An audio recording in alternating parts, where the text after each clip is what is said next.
네, 반갑습니다. 네, 반갑습니다. 네. 오늘 서장 세 번째 시간 하도록 하겠습니다. 잠시 입정하겠습니다.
네,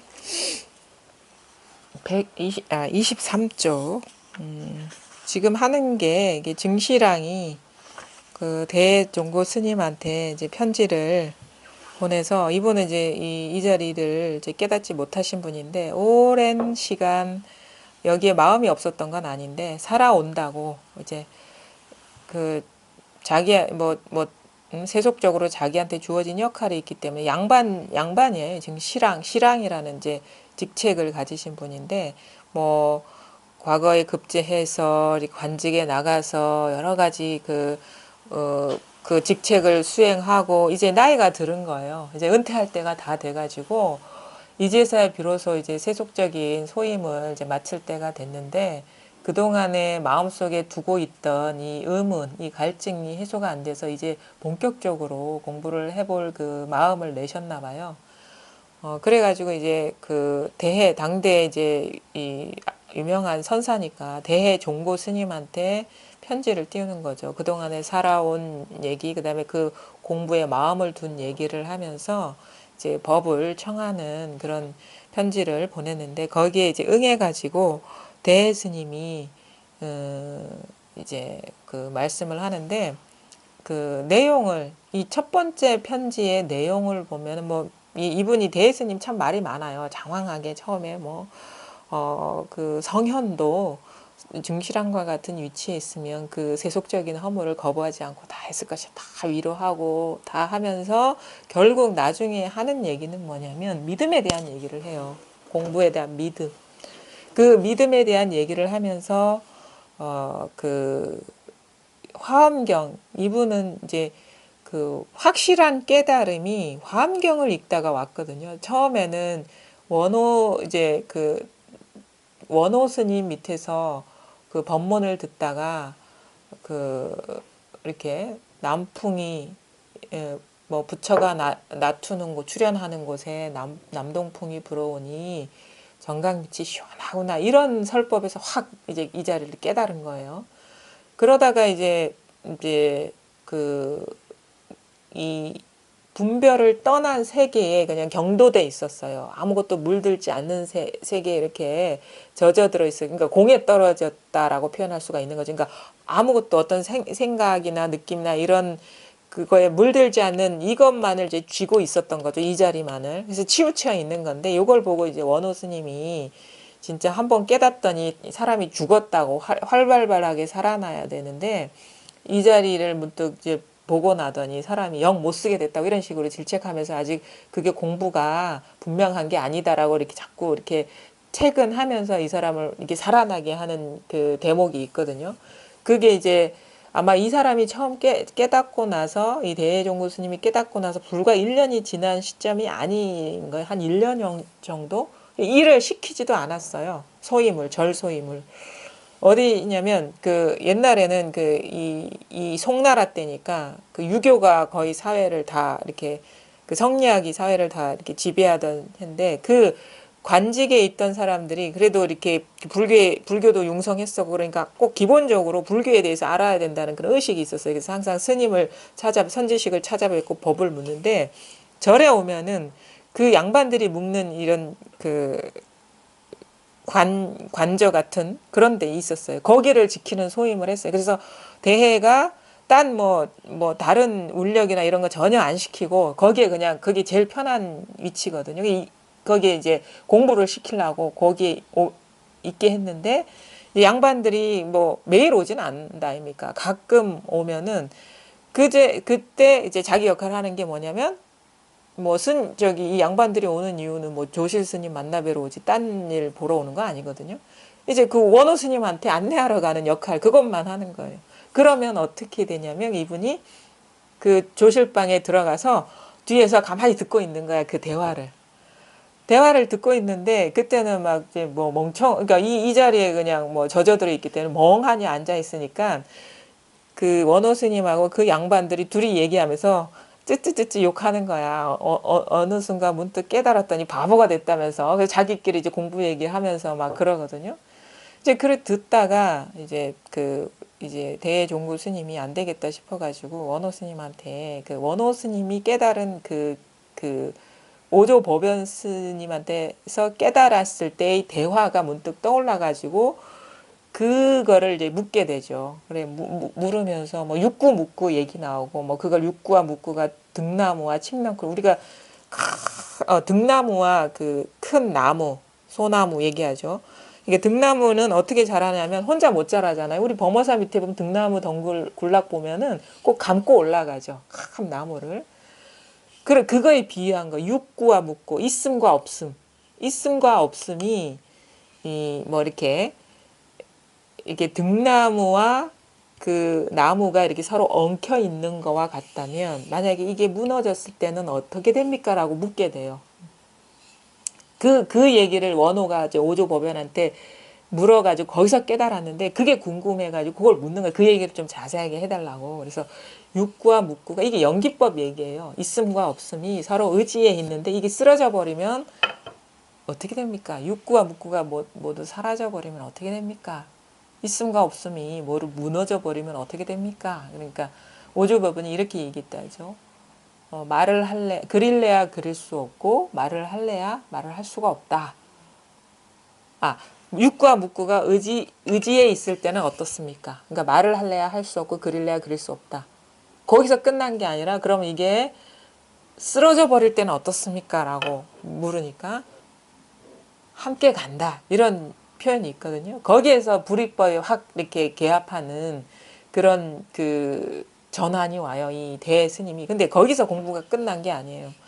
이 대스님이 나중에 한 4년 정도 지나가지고 이제 자기 안목이 분명해지는 이렇게 그 경험을 하는데 화엄경에 제 7지보살이 8지보살 7지보살 단계를 마치고 8지보살로 넘어갈 때 그 내용이 있거든요. 그 단계를 읽다가 문득 그 앙굴리마라 화두 예전에 찝찝하게 남아 있었던 그 앙굴리마라 화두가 확 이렇게 그 해소가 되면서 자기 안목이 분명해지는 그런 전환을 맞았거든요. 그래서 화엄경을 상당히 인용을 많이 해요. 서장에서도 자기한테 일깨움을 준 거기 때문에 아마 그럴 수밖에 없는 게 저도 서장이 좀 애착이 가는 이유는 제 공부에 이 전환점을 준 게 이게 서장이기 때문에 서장에 대한 어떤 특별한 그 마음이 있거든요. 근데 거기에서 이제 그 많이 인용을 하긴 하는데 어쨌든 간에 그 나는 이제 이 대스님이 또 특별한 면은 뭐냐면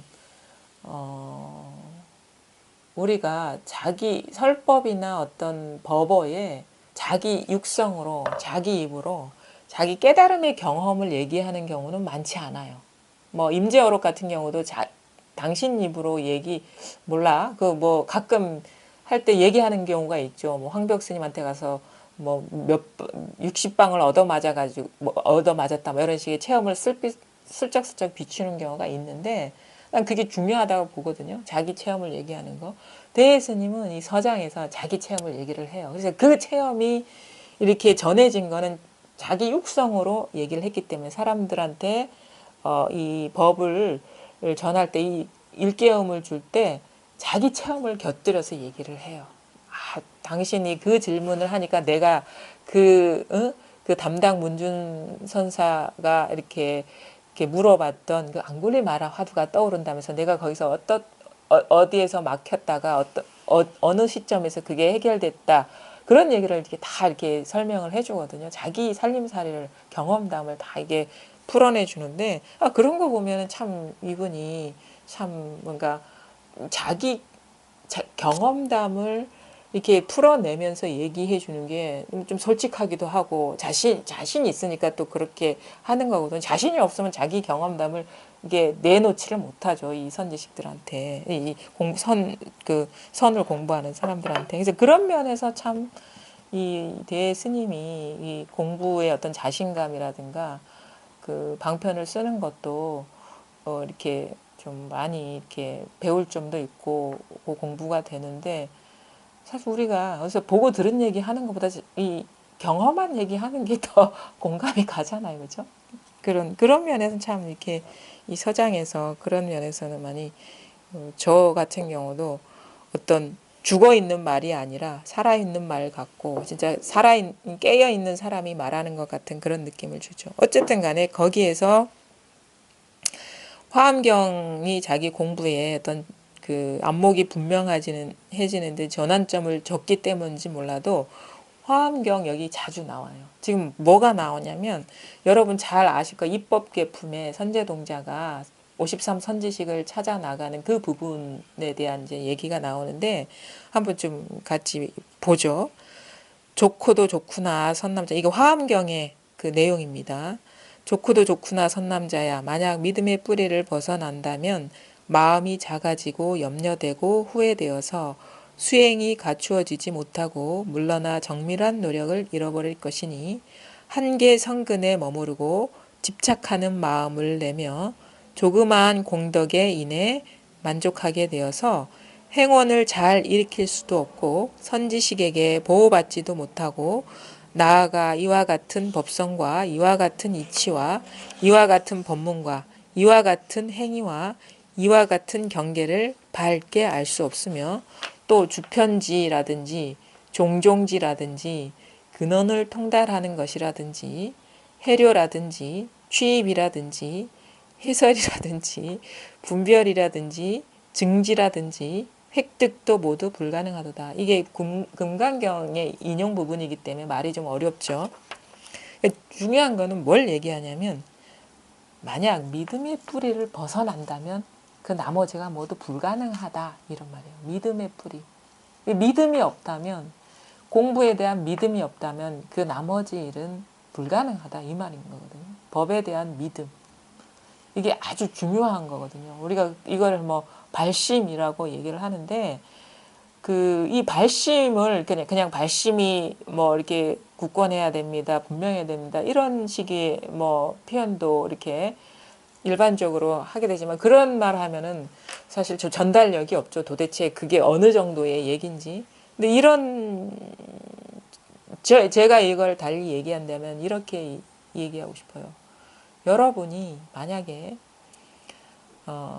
지금 우리가 세속적으로 경험하는 여러 가지 것들이 있죠. 추구하는 것도 있고 소중하게 여기는 것도 있고 그 다음에 옳다고 여기는 것도 있고 자기가 추구하는 목표들 아니면 애착하는 것들 많을 겁니다. 그게 뭐 경제적인 거 아니면 명예 아니면은 사람에 대한 문제라든가 가족에 대한 어떤 그런 집착이라든가 그 여러 가지 있어요.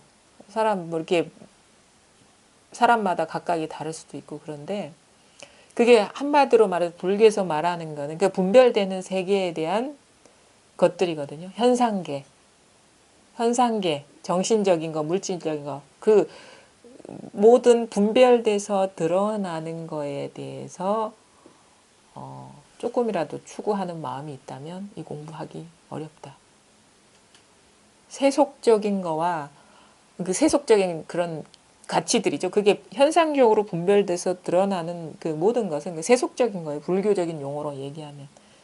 세속과 탈세속을 우리가 얘기하는데 꼭 머리 깎고 전에 들어간다고 해서 그걸 얘기하는 게 아니에요. 그게 그 탈세속을 얘기하는 게 아니에요. 현상세계, 분별되는 세계에 조금이라도 마음이 있고 집착이 있다면 도에 들어가지 못한다.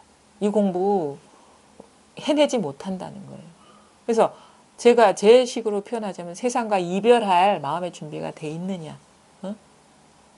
물론 뭐 죽으라는 얘기는 아닙니다. 그 말의 진의는 뭐냐면 마음에 아무런 어떤 그 집착심, 그러니까 세속적인 그것에 대한 그 가치, 소중함을 마음으로 다 놓아버릴 준비가 돼 있느냐. 이걸 항상 묻고 싶어요. 지금 공부하러 오시는 분들한테.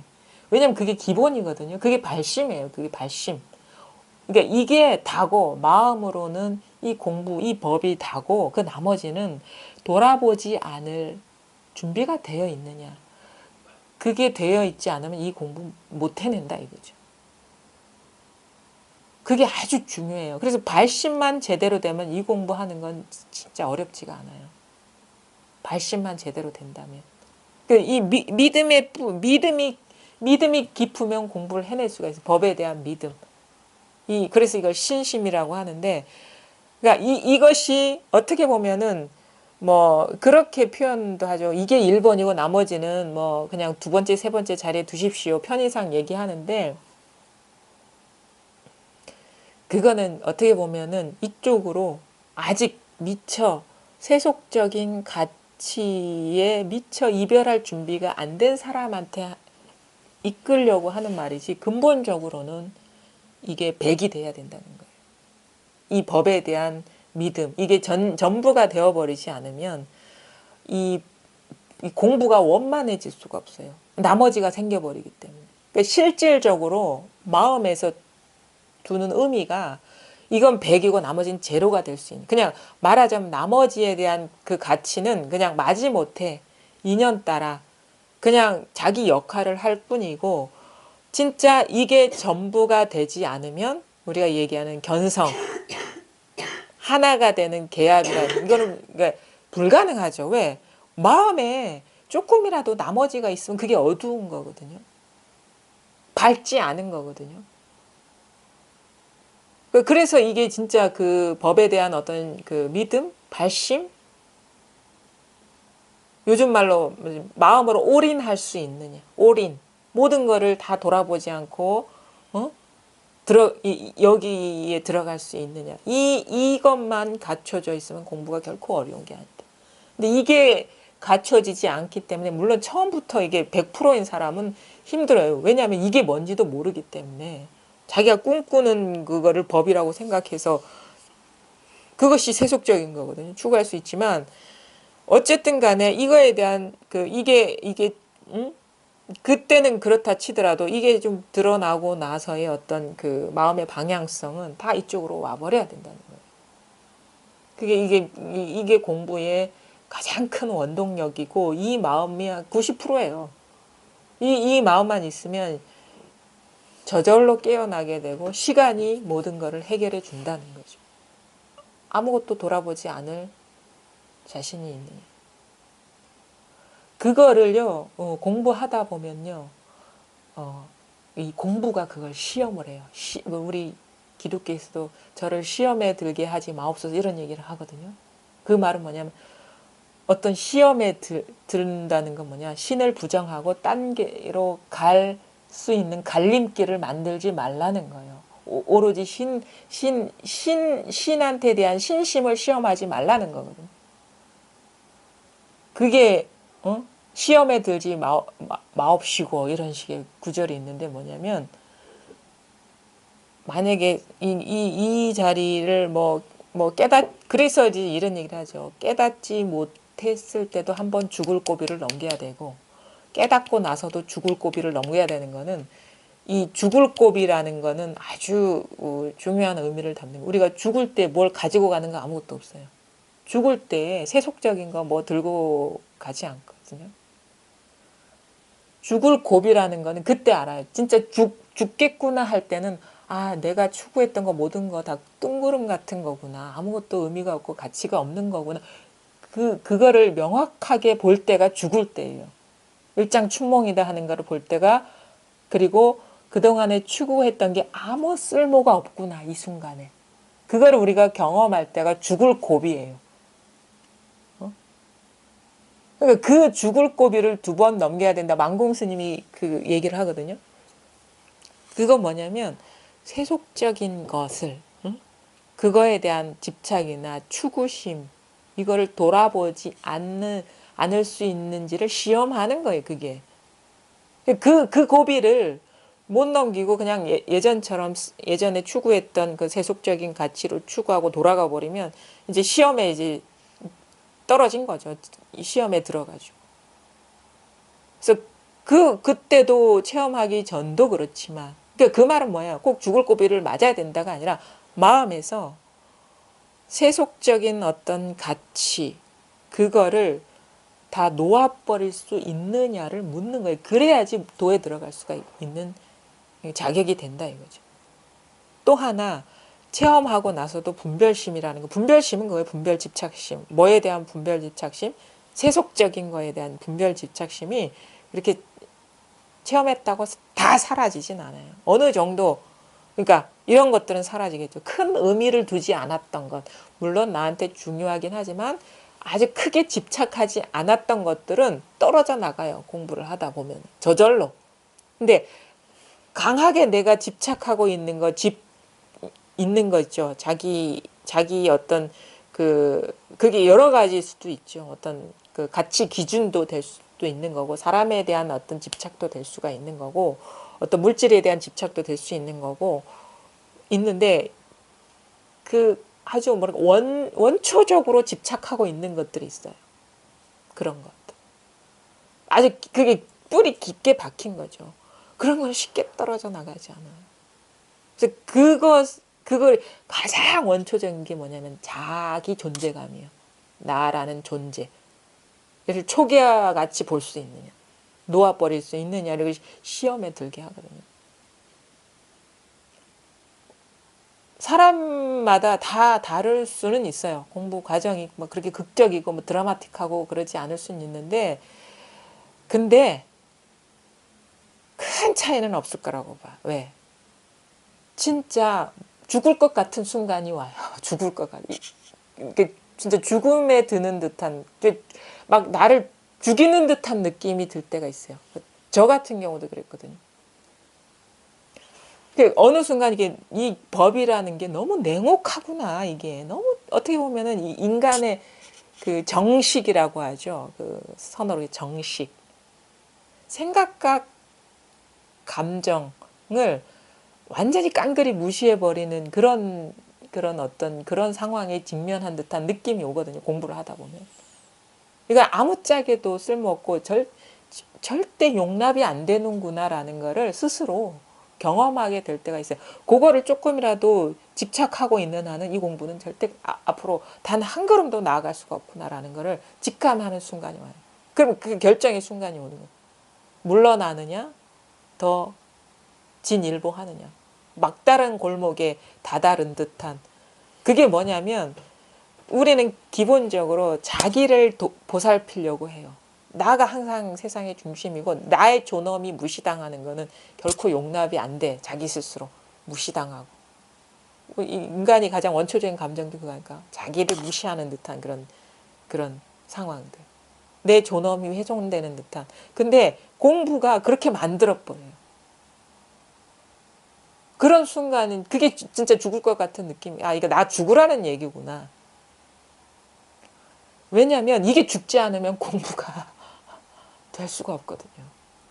죽어야 돼요. 그러니까 필연적으로 죽어야 돼. 이 에고가. 그게 죽지 않으면은, 그러니까 우리가 가장 어떻게 보면 가장 세속적으로 집착하는 거는 사실 나예요. 나. 가장 뿌리 깊은 어떻게 분별 세계의 출발이거든요. 그게 죽지 않으면 계합이라는 건 있을 수가 없거든. 그게 살아있는 계합은 없어요. 말하자면 내가 깨닫는 일은 없어. 내가 죽는 것이 곧 깨달음이지. 그게 이렇게 분별의 힘은 여전히 남아있고, 공부는, 이것 때문에 나아가지 않은 그 막다른 골목에 다다른 듯한 그 상황. 근데 어떻게 이게 죽지 않으면 공부는 원만해질 수가 없는 거죠. 그걸 죽을 곱이라고 얘기해요. 죽어야지. 나라는 게 죽어야지. 나라는 어떤 자의식, 존재감, 이게 헛개비가 되지 않은 한은 그 계합이니 우리가 얘기하는 견성이라는 거는 없는 거예요. 그래서 그게 어떤 힘으로 법에 대한 믿음이 없으면, 그러니까 그게 시험에 드는 거예요. 법에 대한 믿음이 시험에 드는 거지. 그래서 이 믿음에서 벗어나가지고 후퇴하면은 이제 공부가 이제 거기서 그냥 뭐 어정쩡하게 그냥 멈추는 거거든요. 그건 공부라고 할 수가 없죠. 우리가 얘기하는 이 깨달음이라는 건 오로지 둘 아닌 하나에 이렇게 통하는 일인데, 그게 공부인데, 그것이 아닌 공부는 공부라고 할 수가 없는 거죠. 그러니까 거기서 어정쩡하게 머물러 있다거나 뭐 후퇴한다거나 다시 돌아간다거나. 후퇴하는 건 쉬워요. 옛날 습관에 그냥 익숙해지면 그게 후퇴예요. 분별하는 세계로 그냥 떨어져 버려요. 그건 어렵지가 않아요.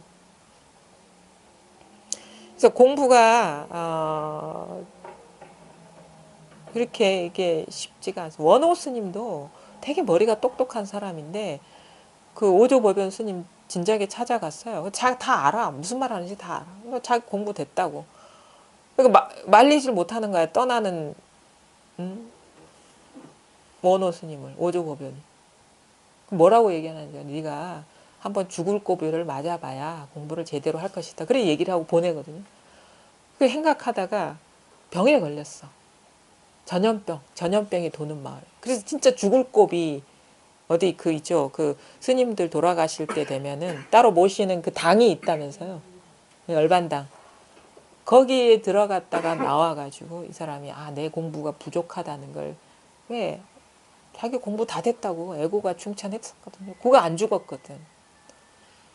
그래서 그제서야 자기 공부가 부족하다는 걸 알고 다시 오조법연 스님한테 되돌아가요. 그래서 이제 거기서 공부 안목이 분명해지는 하거든요. 몰라요. 겪어봐야 알아요. 그러니까 시간을 두고 봐야 알아. 우리가 뭔가 말을 알아듣고 뭐 자기 스스로 어떤 체험을 하고 이게 체감이 되고 그래서 뭐 분명하다고 얘기한다고 해서 진짜 분명한 게 아니에요. 지나봐야 돼. 지나보면 압니다. 산전수전 다 겪어봐야 돼. 산 깊고 물 깊고 다 겪어보면서 이 테스트의 기간이 지나가 봐야 돼요. 그러다 보면 진짜 미흡한 게 드러나고 자기 공부 예단했던 게 이게 자기 불찰이었구나라는 거를 깨닫고 다 그동안의 모든 걸 다 놓아버리고 다시 본래 초심으로 돌아가서 공부를 할 수 있는 거거든요. 얻은 거 아무것도 없어요. 뭐 깨달았다? 그런 것도 없어. 왜? 깨달았다라고 선언할 사람이 없거든.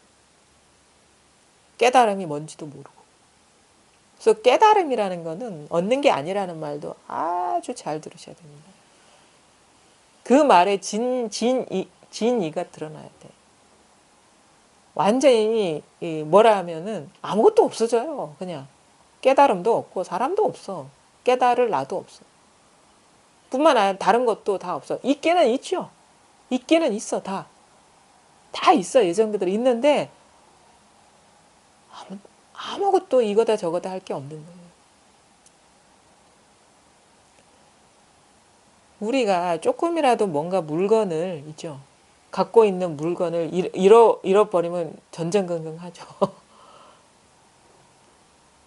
인생 전체 도난당하고 나라는 사람같이 도난당하면 그렇게 도난당하는 일이 그렇게 쉽겠습니까? 존재감이 제로가 되는 일이?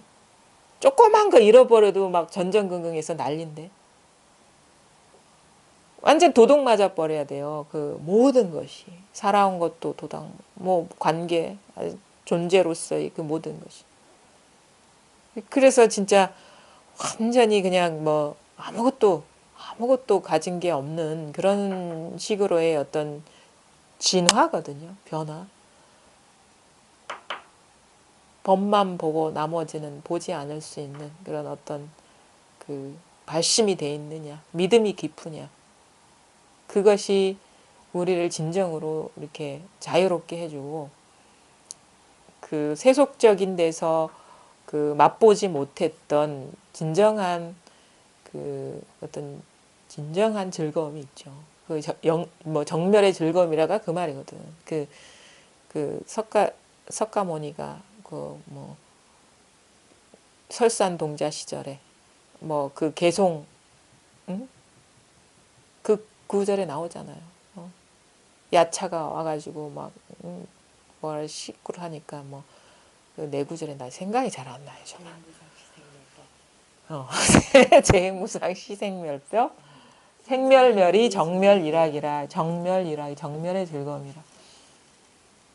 정멸이라는 거는 아무것도 없다는 얘기예요. 다 그냥 현상으로는 다 있지만 실질적으로 정멸했다 아무런 존재가 없다는 얘기거든요. 그것이 진정한 즐거움이지, 뭐가 있어서 갖는 즐거움은 무상하고 허망하고 어리석은 즐거움이고 진짜 즐거움이 아니라는 거죠. 그래서 가장 중요합니다. 진짜 이거는. 그래서 제가 공부를 해보니까 그런 거예요. 저도 아까 그 얘기 중에 저도 이제 뭐 저도 그렇게 막 대단하다라고 얘기는 하진 않. 저보다 더한 어떤 마음가짐인 분들도 많은데, 저는 애를 키우다 보니까 애가 막 5살 때부터 첫째가 하는데 아는 거예요. 공부를 하다 보면 얘에 대한 집착도 공부에 방해가 되는구나. 이게 자는 애를 보면서 마음으로 눈물이 나는 거야. 그냥 보면서 너에 대한 어떤 이 집착도 끊어야지 공부를 하는 거구나라는 그런 것들이죠. 그게 이렇게 보여. 자는 애를 보면서 그때 지금 생각하면 울 일도 아닌데 그때는 어떤 처절한 심정이 되는 거예요. 그냥 처절한 거야. 그냥 얘도 마음에 두면은 전혀 공부가 단 한 걸음도 나아갈 수가 없구나라는 그게 이제 알게 되잖아요. 공부를 하다 보면. 그리고 처연한 마음이 들어가지고 이제 좀 속으로 눈물 짓기도 하고 그러죠. 지금 보면은 뭐 굳이 그럴 필요가 없어. 우리가 공부를 안 해보니까 그때는 진짜 막 세상 죽을 것 같은 어떤 이별처럼 느껴질 때가 있거든요. 근데 그게 그냥 그러니까 그게 뭐냐면 어두웠기 때문에 그런 느낌이 드는 거. 어둡기 때문에. 존재에 어둡기 때문에. 얘가 있다라고 생각할 때는 그게 너무 가슴 아픈 일인데 실제는 본질적으로는 없거든요. 밝아지면 울 일도 아니야. 밝아지면 울 일도 아니라는 걸 아는데 원래 그런 거예요. 원래 이 세상에 어떤 법이 그런 거예요. 법이 그런 거거든요. 이치가 그런 거고 세상이 원래 생겨먹은 게 그런 건데 그때 내가 있다고 착각하니까 눈물이 나는 거지. 그러니까 법이 밝아지면 굳이 그럴 일도 아니었구나. 이건 너무도 자연스러운 일이구나. 이게 너무도 자연스러운 일인데 있다고 여겼기 때문에 눈물이 났구나라는 걸 알게 되는 거예요. 근데 받지 않을 때의 마음 상태, 심정, 그때는 그런 각오가 없으면 법에 밝아질 수 있는 기회가 안 생기는 거예요. 그런 마음의 어떤 준비가 안 돼 있으면. 그렇더라도 나는 이 공부를 할 수밖에 없어. 해야 돼.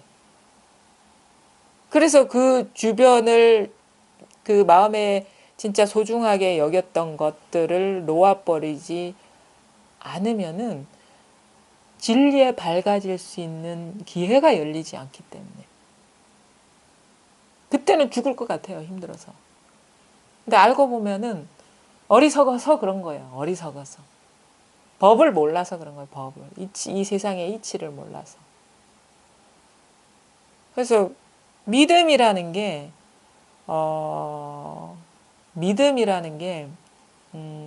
공부를 이게 밝아지기 전에의 믿음은 아픔과 같은 믿음. 그리고 그때는 확고한 믿음이 아닌 믿음. 근데 이게 밝아지고 나면 당연한 믿음이고, 이건 그러니까 아픔이 아니라 너무도 당연한 당연한 일이 돼버리는 거죠. 당연한 게 돼버리는 거예요. 믿음이 아니라 그냥 당연한 일이 돼버리는 거죠. 근데 분별 집착하던 그 원심력에서 벗어나기가 쉽지가 않아요. 왜 우리가 우주에 우주선을 쏘을 때 엄청난 그 화력을 뿜으면서 그 대기권을 탈출하잖아요. 대기권 탈출하면 그거 필요 없잖아요. 그 에너지가. 그러니까 그 대기권의 그 중력이 그 분별하던 그 습관, 그래서 그걸 뚫어내서 나가버리면 힘이 하나도 안 들어요. 근데 그걸 뚫어낼 때 최대 출력을 해야 되잖아요. 전심전력으로 뚫고 나가려면 주변에 여기 기웃거려서 그게 힘이 나겠습니까? 에너지가 안 모여지거든요. 이거는 한 50%의 관심이고 이거는 한 다른 거 세속적인 거 50% 관심이고 힘이 안 나잖아요. 최대 출력으로 하려면 진짜 다른 거에 마음 두면은 이게 공부가 이 분별 집착하는 그 원심력, 중력을 뚫어내기가 어렵죠. 그러니까 그게 아주 중요하다. 그리고 마음으로 그런 그 어떤 세속적인 그 가치나 이런 것들을 돌아보지 않을 그런 준비가 돼 있다면 공부는 저절로 된다. 저절로 익어간다는 거. 한 구절씩 한번 볼게요. 선남자야 만약 믿음의 뿌리를 벗어난다면 마음이 작아지고 이것도 우리가 중요한데 우리가 불교를 소승, 대승 이렇게 얘기를 하죠. 작은 수레, 큰 수레 이렇게 얘기를 하거든요. 그래서 보통은 이제 이 우리가 공부하는 거를 이제 북방불교는 대승불교 문화권이어서 모든 거를 실어 나르지만은 소승은 조그만 실어 나른다. 그래서 수레도 뭐 흰소의 수레, 아니면 사슴의 수레 이런 식으로 비유를 하는데 그 대승 소승이라는 거는 그거는 어떻게 보면은 우리가 얘기하는 그 어떤 수레 뗏목의 얘기가 아니에요.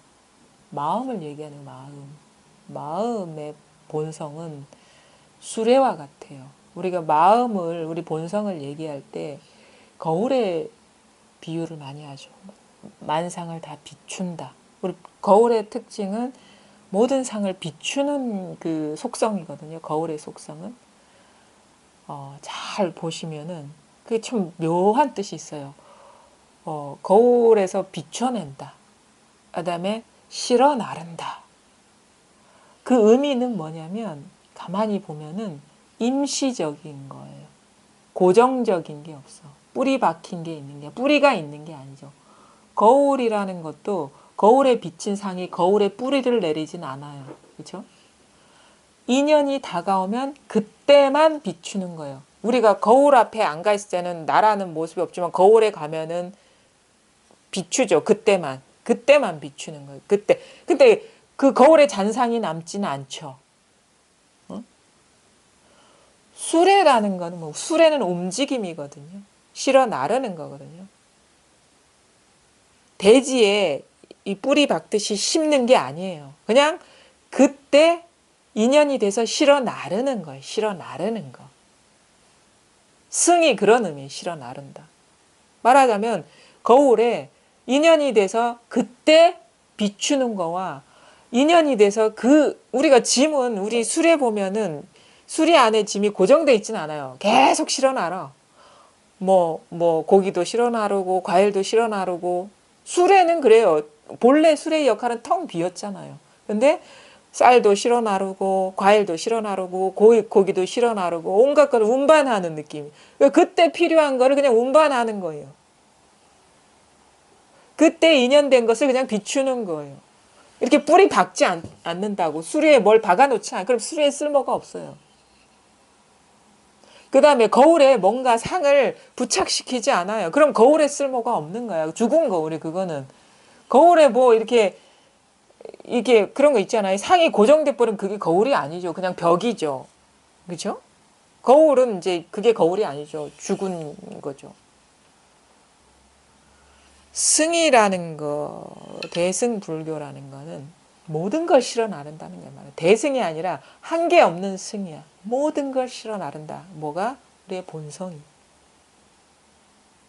마음은 마음이 작아지지가 않죠. 무한한 마음, 무한한 한계 없는, 테두리가 없는 마음이 모든 것을 실어 나르는. 근데 조금만 실어 나르는 건 뭐예요? 자기가 좋아하는 것만 실어 나르는, 자기가 의미 있는 것만 실어 나르는 거. 나머지가 있는 거예요. 전체를 실어 나르는 게 아니라, 말하자면 내가 좋아하는 것만 실어 나르는 것도 아니고, 나가 좋아하지 않는 것도 실어 날라. 마음에서 다 나온다는 거고. 그 다음에 뭐가 깨달음이라는 어떤 상도 실어 나른 거예요. 벌써 이게 드러난 상이기 때문에. 그 다음에 깨달음이 아니라는 것도 실어 나른 거고, 나라는 상도 실어 나른 거고, 남이라는 상도 실어 나른 거고, 하늘이라는 상도 실어 나른 거고, 땅이라는 상도 실어 나른 거고, 물질 세계 여러 가지 분별되는 것도 실어 나른 거고, 마음에서 일어나는 여러 가지 느낌, 생각, 그것도 다 실어 나른 거죠. 그게 대승이죠. 우리의 마음의 본성을 얘기하는 대승이라는 거예요. 근데 우리는 자꾸 그 수레에 뭔가를 심으려 그래.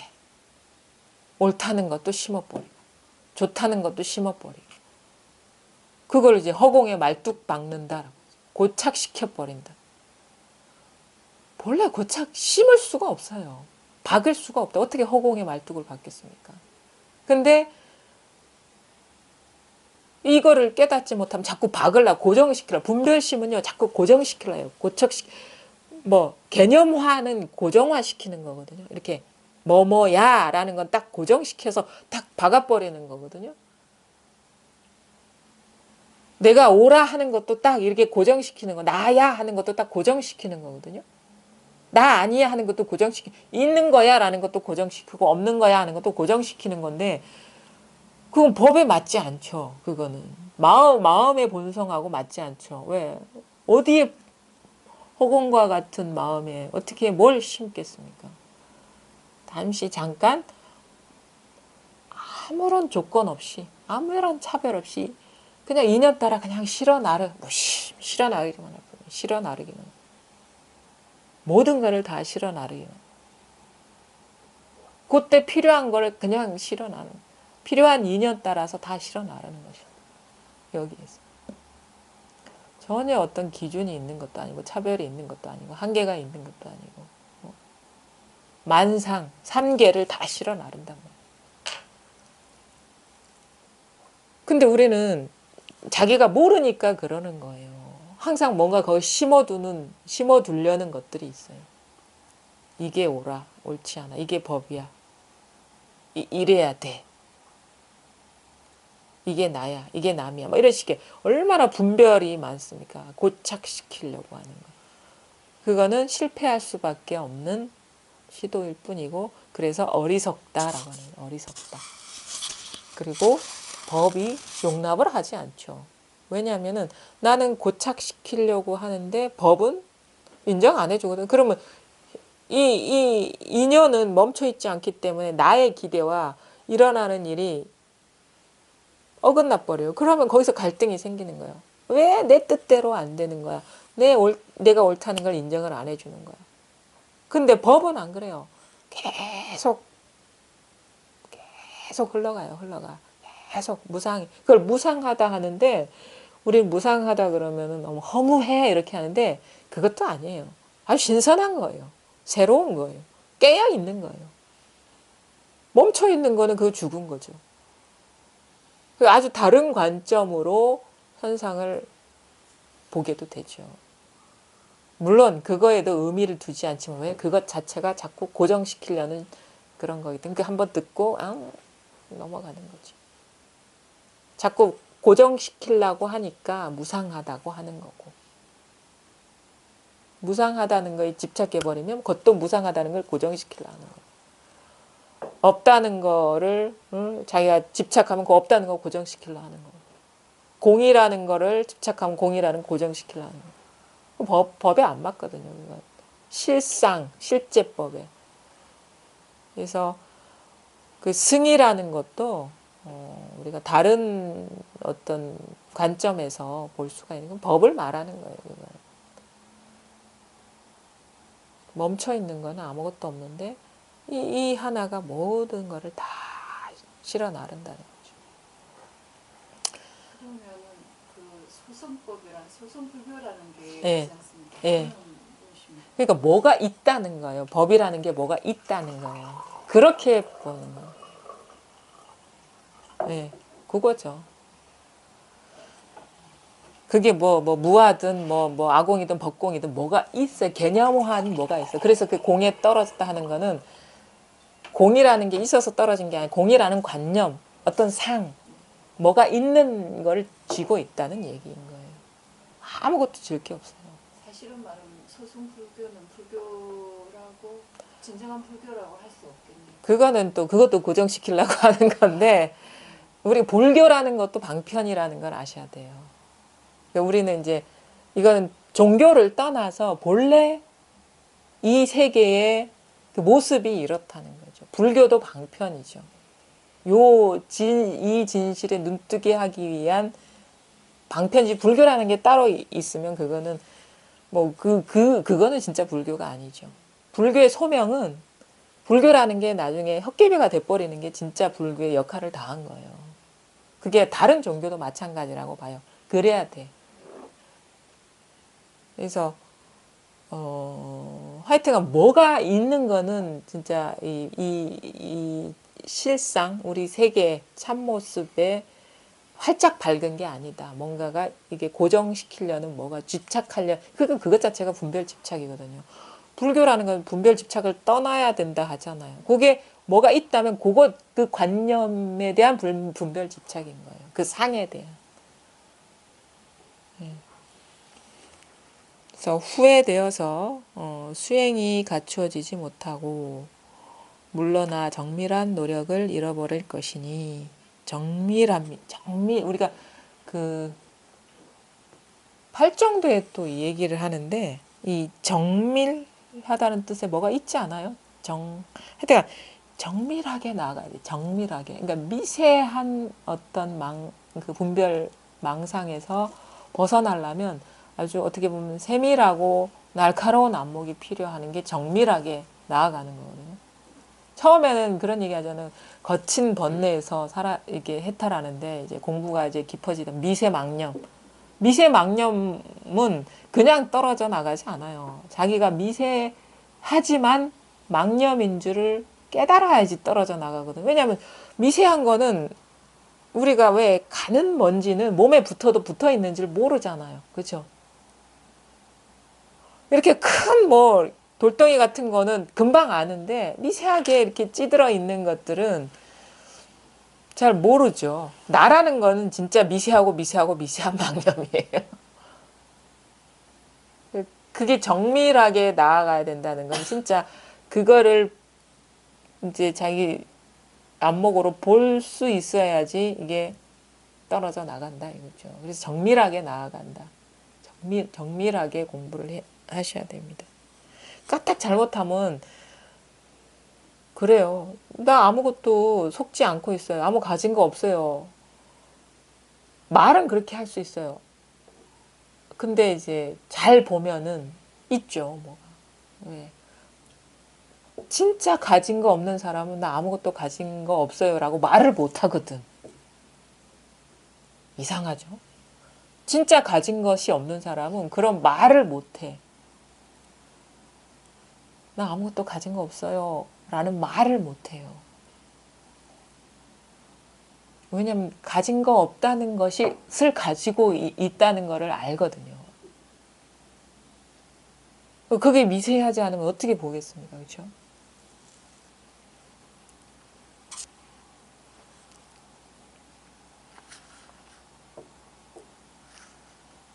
한계 성근에 머무르고 집착하는 마음을 내며 이 집착이라는 것도요. 이 집착도 이렇게 막 한마디로 퉁 쳐서 얘기할 수 있는 것도 아니에요. 미세한 집착 진짜 많습니다.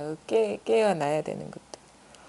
조그만 공덕에 인해 만족하게 되어서 행원을 잘 일으킬 수도 없고 선지식에게 보호받지도 못하고 나아가 이와 같은 법성과 이와 같은 이치와 이와 같은 법문과 이와 같은 행위와 이와 같은 경계를 밝게 알 수 없습니다.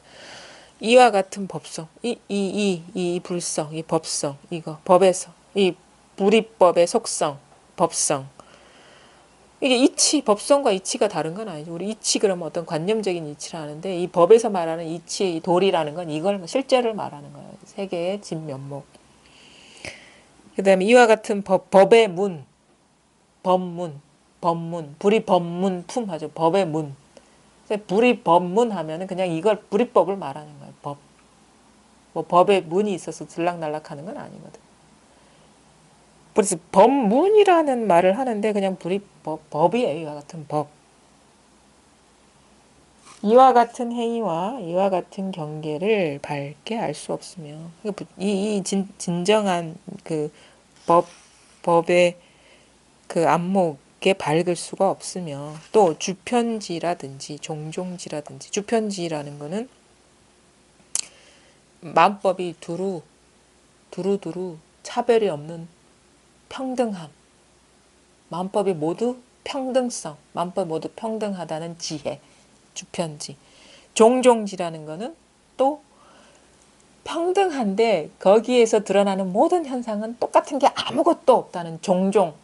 그것마다 다 다르다는 지혜. 모든 것이 똑같지만 모든 것이 다르다는 그 지혜. 모든 것이 달라요. 똑같은 거 아무것도 없어요. 이것도 알기가 어려워 사실. 현상으로 드러나는 건 똑같은 거 아무것도 없어요. 다 다른 거예요. 다. 금방 이해가 되죠. 시간 지나면 다 변하잖아요. 그렇죠? 시간이 조금이라도 되면 다 변해. 그러니까 시간이라는 건 아주 찰나거든요. 이게 맛있다 그러면 벌써 이거 지나간 거예요. 이 찰나가. 아까 이거 들 때와 지금 들려 있을 때와 내려놓을 때는 이게 다 다른 거라고. 이것만 다른 게 아닌가. 온 우주가 다 다른 거죠. 다 다른 거죠. 이게 똑같은 게 아무것도 없다. 종종지. 그런 지혜를 말하는 거고. 근원을 통달하는 것이라든지 해료라는 것은 밝게 이해하고 알아차리는, 그러니까 밝게 아는 것, 지혜로서 밝게 아는 것. 그다음 취입이라든지 들어가는 것, 법문으로 깨달음으로 들어가는 것이라든지, 뭐 해설이라든지, 뭐 상세히 이 법을 풀어서 말하는 것이라든지, 분별이라든지, 법을 밝게 분별해서 아는 것.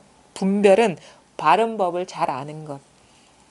증지, 깨달아 아는 지혜라든지 획득, 깨달음을 얻는 것이라든지 이게 모두 불가능하다. 그러니까 말하자면 믿음이 없으면 이 공부는 불가능하다 이 말인 거예요. 믿음이 없으면 이 말을 하는 거야. 왜 할까요? 이제 공부를 시작한 사람한테 절대적으로 필요한 말이기 때문에 이 믿음을 딱 처음에 얘기해요. 증시랑한테 편지 하나만 쓴 거 아니거든요. 첫 편지에서 믿음을 강조해요. 믿음이 없으면 그 나머지 공부는 불가능하다. 법에 대한 믿음이 없으면, 전적인 신뢰가 없으면 한 걸음도 나아갈 수가 없다. 그 얘기를 이렇게 그 화엄경에서 이 선제 동자한테, 이게 문수보살인가? 설법하는 거를 인용해서 지금 얘기를 하고 있는 거죠. 문수가 이와 같이 선제에게 밝혀주자 선제는 말을 듣는 즉시 헤아릴 수 없는 법문을 성취하고, 금방 헤아릴 수 없는 법문을 성취하고 헤아릴 수 없이 큰 지혜의 광명을 모두 갖춰서 보현문으로 들어가 한순간에 삼천대천 세계의 티끌같이 많은 수의 모든 선지식을 다 보고 다 만나서 공경하며 받들어 모시고 그 가르침을 받아 행하여 불망념 지 장엄 해탈을 얻었습니다.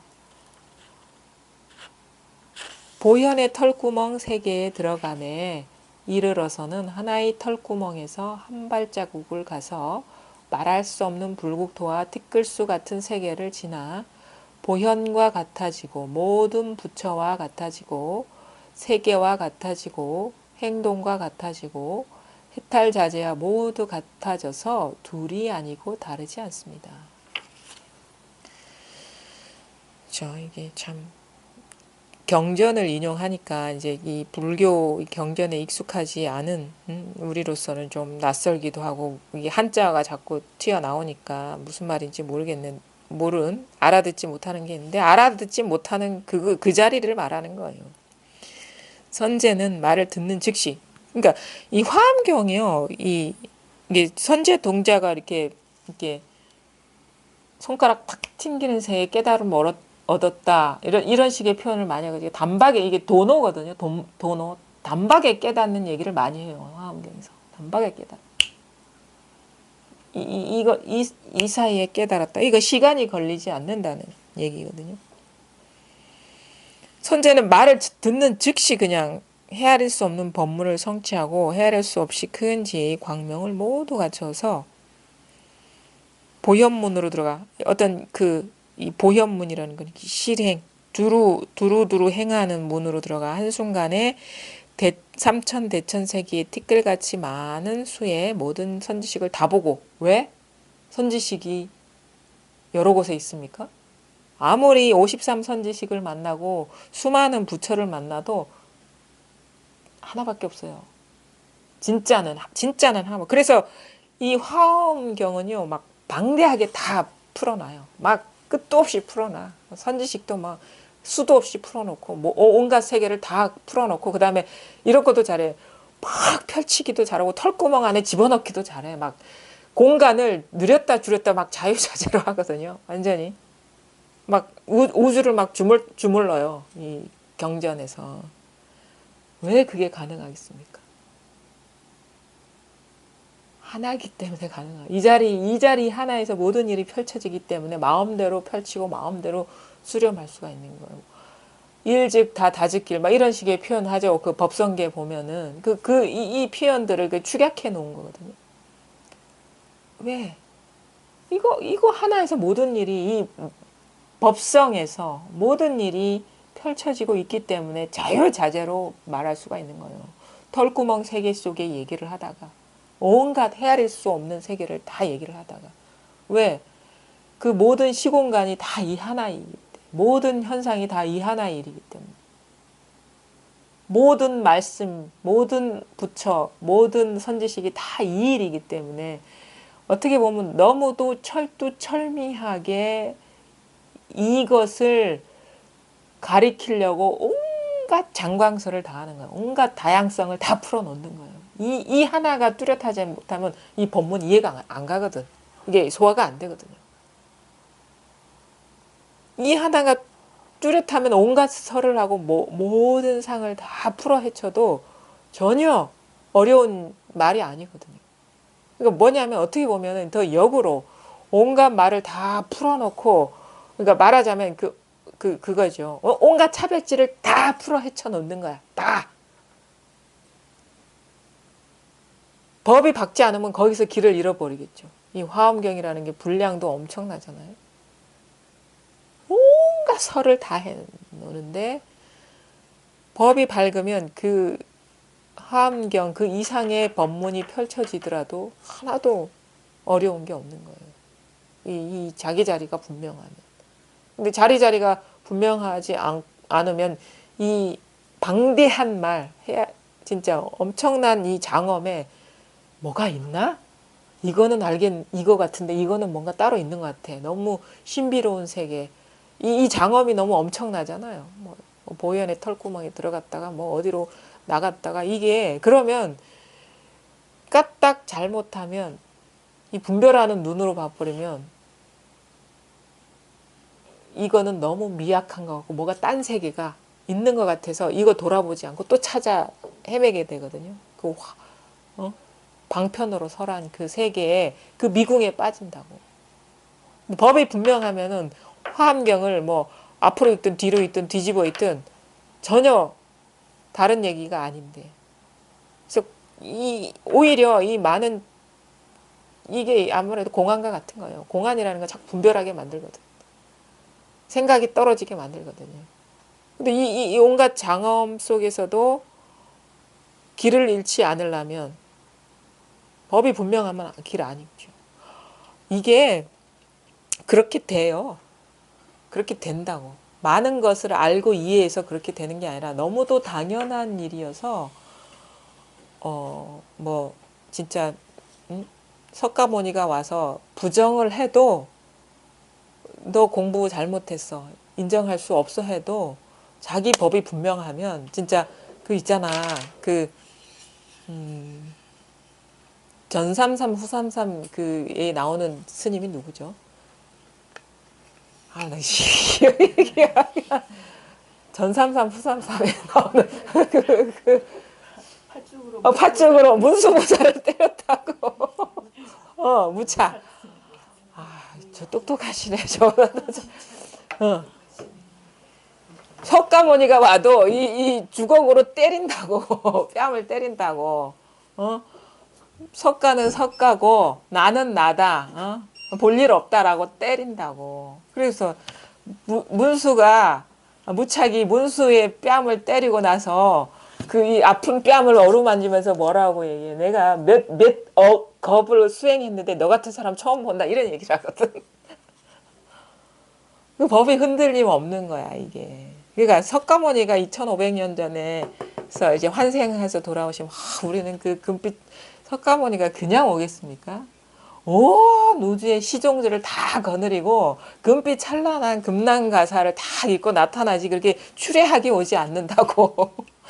그 석가모니인데 그분이 와도 석가 네 법은 네 법이고 내 법은 내 법이다. 이렇게 주걱 그 팥죽 묻은 주걱으로 뺨을 때릴 정도의 그런 굳건함이 있어야 되는 거예요. 무착처럼 그렇게 돼요. 공부가 분명하면.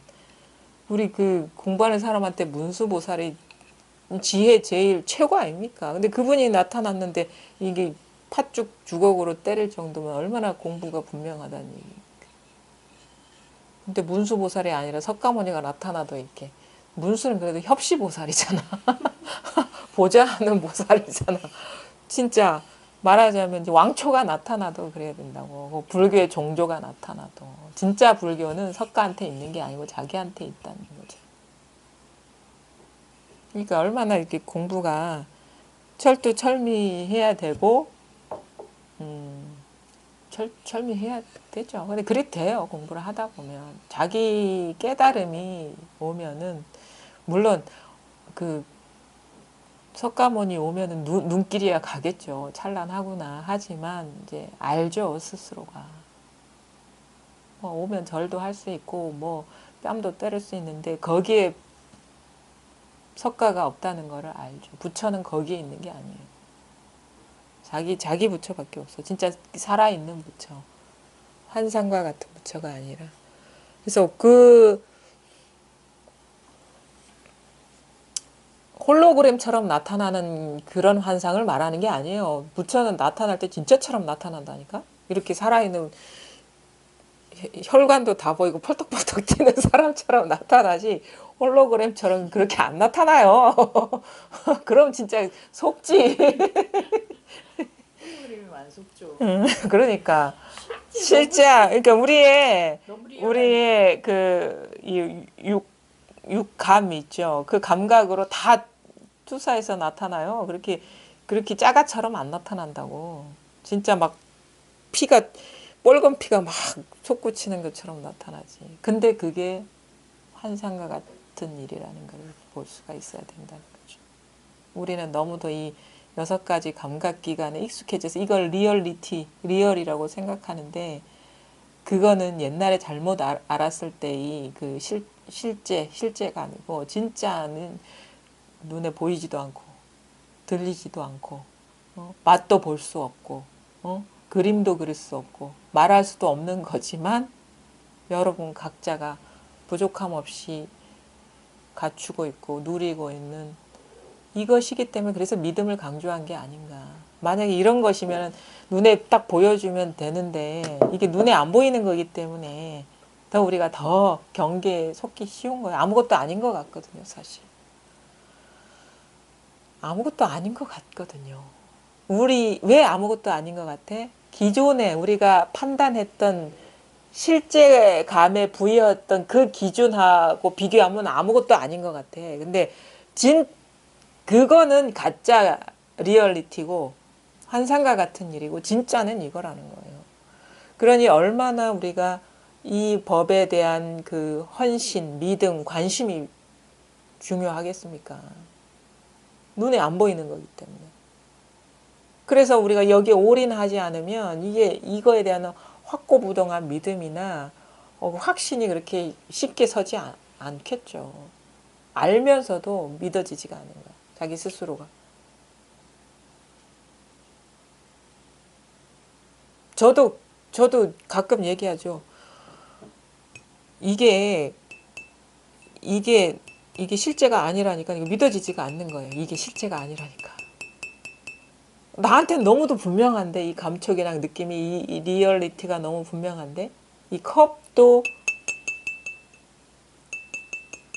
실제가 아닌데 이 팔딱팔딱 뛰는 심장이 실제가 아니라는 사실을 어떻게 받아들일 수가 있겠습니까? 이것도 상이라는 사실을. 그래 공부가 이렇게 녹록지가 않다는 거죠. 너무 우리는 이런 데 익숙하거든요. 물질에 대한 리얼리티를 너무도 강하게 부여하고 있었거든요.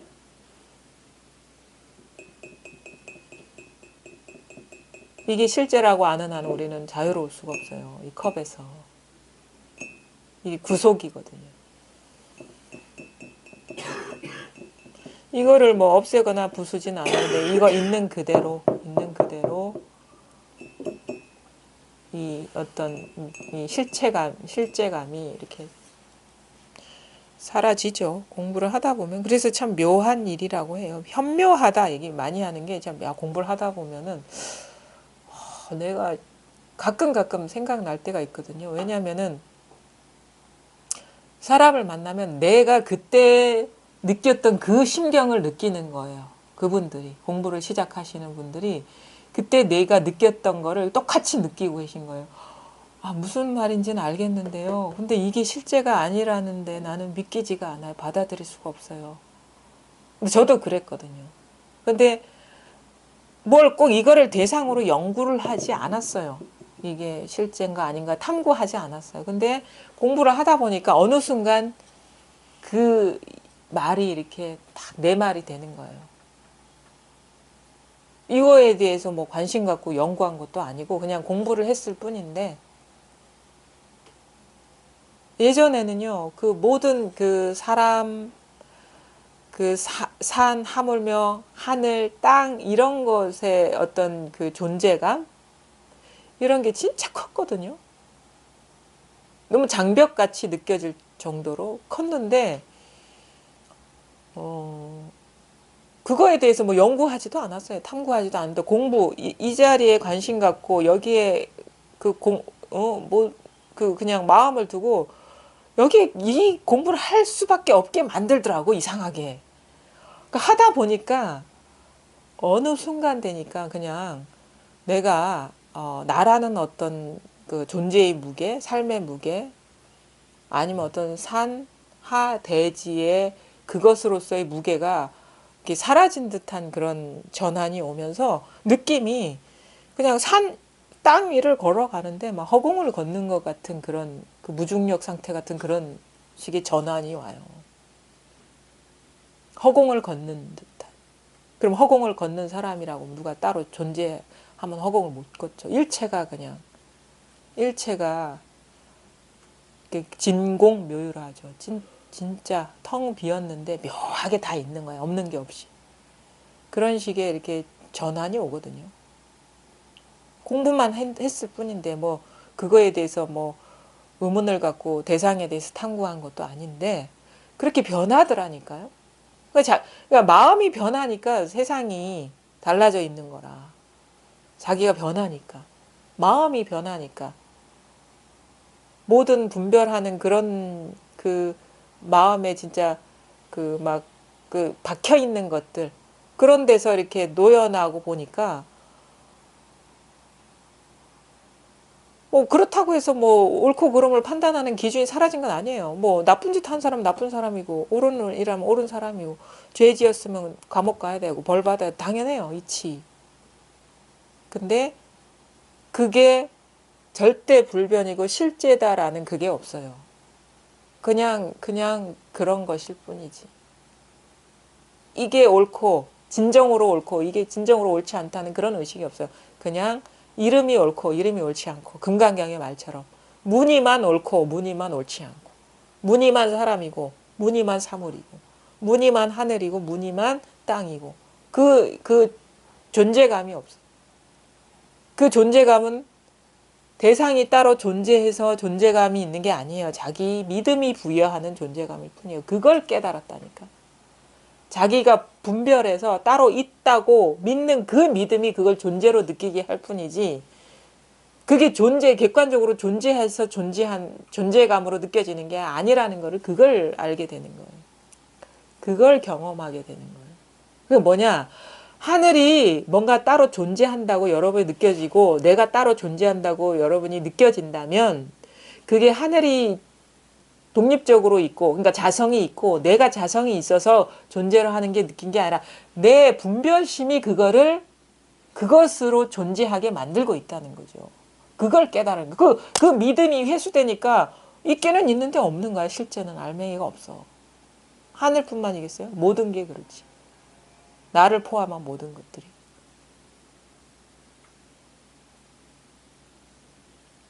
그거를 여러분이 이제 경험하게 될 거예요. 뭐 특별한 사람만 경험하는 거 아니에요. 그러니까 믿음이 중요하다.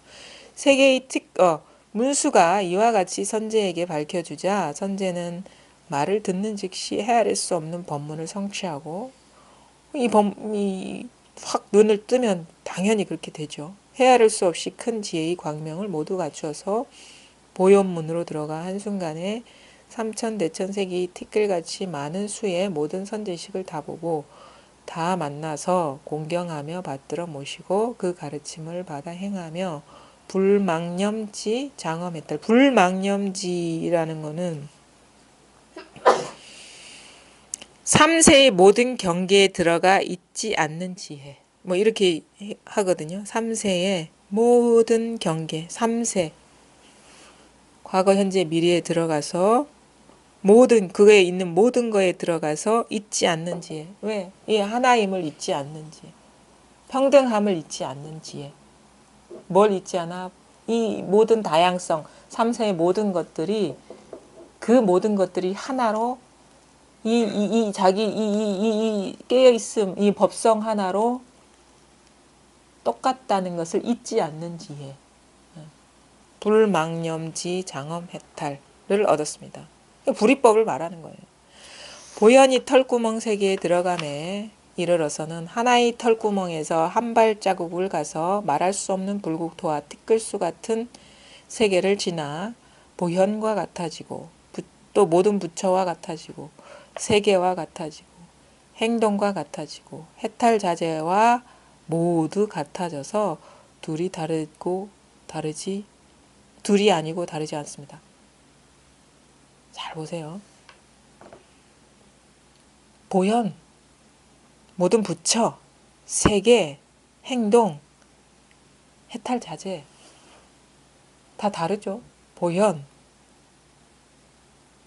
부처, 모든 부처, 세계, 행동, 우리가 분별해서 할 땐 다 다르죠.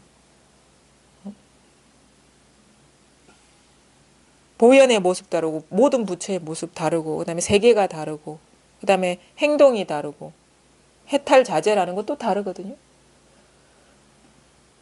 근데 다 뭐냐? 보현과 같아지고 부처와 같아지고 세계와 같아지고 행동과 같아지고 해탈자재와 같아지고 모두 갖춰져서 둘이 아니고 다르지 않습니다.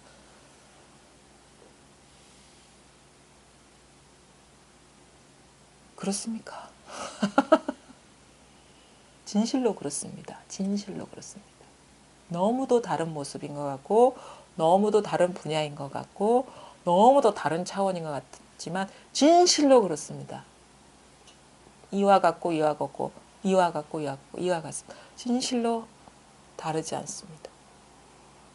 우리는 너무 분별로 보면 너무 다른 세계이고 너무 다른 차원이고 너무 다른 성질이고 어떤 거는 움직임이고 어떤 거는 관념이고 이런 것 같지만 어떤 거는 색깔이고 어떤 거는 형상이고 이런 것 같지만 진실로 이와 같고 이와 같고 이와 같고 같습니다.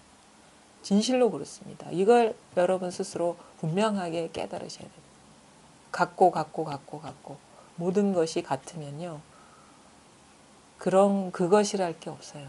그냥 이름만 그것이라는 걸 해탈 자제도 이름만 그것이고 부처도 이름만 그것이고 보현도 이름만 그것이고 문수도 이름만 그것이고 그 금강경 버전으로 말하면 화엄경도 이름만 그것이고 털구멍 보현의 뭐 털구멍 이름만 그것이고 이게 불이법문의 둘이 아니고 다르지 않습니다. 이게 불이법문이거든요. 둘이 아니고 다르지 않습니다. 온 세계가 그런 거예요. 온 세계가 그냥 온 세계가 그렇다 그러면 뭐 너무너무 그냥 그러려니 하고 아는데 그거를 우리가 법문을 들었으면 자기 삶 속으로 끌어들여와 봐야 돼요. 그래야 자기께 되거든요. 그러니까 내가 좋아하는 아주 사랑하는 자식이 이와 같고 이것과 같고 이 돌멩이와 같고 나무 토막과 같고 진실로 그렇다고 진실로 그렇게 실상이 진실로 그렇다고요. 근데 우리는 이런 법문을 들으면 나의 삶과 동떨어진 얘기처럼 그냥 듣고 넘어가 버리거든요. 근데 이 법문을 들었으면 내가 내 삶으로 싹 데리고 와가지고 내 삶에서 그걸 비추어 봐야 돼요. 그게 공부거든요. 들었으면 알았으면 내 삶으로 다 초대를 해서 그 말을 내 삶으로 이렇게 비추어 봐야 돼. 그럼 뭐야? 내가 아주 왼수같이 생각하는 사람도 이와 같고 왜? 내가 아주 왼수같이 생각하는 사람과 내가 너무너무 사랑하는 사람 똑같고 이와 같고 진짜로 이와 같고 그래도 그건 사람이라는 공통점이 있잖아. 그 사람도 이 돌멩이하고 이와 같고 이 컵하고도 이와 같고 이 빵하고도 이와 같고 이 탁자하고도 이와 같고 진실로 그렇다는 거예요. 진실로. 그냥 말이 그런 게 아니라 뭐 그 경전이니까 그런 얘기 하는 게 아니라 이게 거짓말 안 합니다. 거짓말 하는 거 그러면 경전 아니에요. 경전이 거짓말하면 안 되죠. 경이 어떻게 거짓말할 수 있습니까? 진짜 진실로 나에게로 돌아와서 온 우주, 정신세계, 물질세계 모든 것들이 이와 같을 수 있느냐. 하나일 수가 있느냐. 그 얘기를 하면은 하는 거고 실질적으로 이해가 아니라 그냥 삶이 그리 돼버려야 된다는 거예요. 이게 진정한 공부입니다. 법문은 들어서 끝나는 게 아닙니다. 자기 삶이 돼버려야 돼요. 바로 이러한 때에 비로소 삼독을 돌려서 삼취정계로 만들 수 있으며 육식을 돌려서 육신통으로 만들 수 있으며 번뇌를 돌려서 보리로 만들 수 있으며 무명을 돌려서 큰 지혜로 만들 수 있을 것이니 이 위와 같은 여러 일들은 다만 당사자의 마지막 한 생각이 진실함에 달렸습니다. 너무 대스님도 장엄을 많이 하셔. 무슨 얘기 하려고 진실하냐 공부에 대한 진실함이 있느냐 이 얘기를 하려고 지금 막 선제동자 문수보살 막 화엄경 다 끌어들인 거예요. 지금 이 한마음 진짜 법에 대한 진실함 요거에 그 모든 성취가 달려 있다. 요 얘기를 하려고 이렇게 장엄을 한 거죠. 바로 이러한 때 비유 삼독을 돌려서 삼독이라는 건 탐진치죠. 탐하는 마음, 그러니까 탐욕, 그다음에 화, 그다음에 어리석음. 이게 이제 중생의 그러니까 보통 깨닫지 못한 사람의 그 번뇌의 대표적인 그런 그 대표적인 번뇌거든요. 근데 이러할 때 아까 얘기했죠. 사람도 이와 같고 뭐 돌멩이도 이와 같고 모든 것이 다르지만 둘 아닌 하나 다른 게 아닌 하나일 수가 있느냐. 만약에 이러하다면 탐진치가 곧 삼취정계. 삼취정계라는 거는 그 대승에서 말하는 대승보살의 그 어떤 그 계율을 말하는데 한마디로 말하면 이 말의 의미는 본래 청정한 것, 응? 본래 청정한 법을 말하는 거예요. 그러니까 탐진치가 개정해가 되고 이 말이거든요. 우리가 흔히 얘기하는 말로. 육식, 6가지 분별 의식, 아니 비설신의 의식을 돌려서 육신통, 천안통, 천이통, 뭐 타심통, 숙묘통, 신족통, 뭐 누진통, 이게 부처의 그 신통을 말하는 거죠. 그러니까 말하자면은 이거죠. 번뇌가 곧 보리가 된다 이 말인 거예요. 세속적인 그 모든 갈등과 아픔과 그것이 모두 진실한 것이 된다. 만약에 이르다. 당연하지 않겠어요? 모든 차별성 가운데 뭐 어리석음도 있을 거고 밝음도 있을 거고 뭐 화내는 일도 있을 거고 탐하는 마음도 있을 거고 뿐만이겠습니까? 사실은 그 실질적으로 말하면 여기서는 언어상에서 그냥 끝났죠. 그러니까 탐진치가 개정해가 된다 이런 식으로 우리가 불이법에 들어가면 탐진치가 개정해가 된다 이거는 궁극을 물론 말로는 궁극을 얘기할 수 없지만 이것도 부족한 말이에요. 아니에요.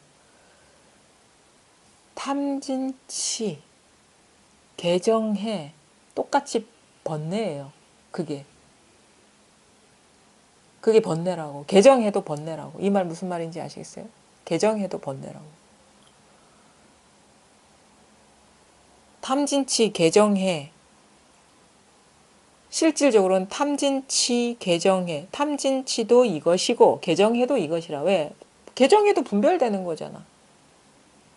분별되는 개정해 분별되는 거 아닙니까? 개정해 그럼 우리가 딱 알고 이해해버리면 그게 분별이거든요.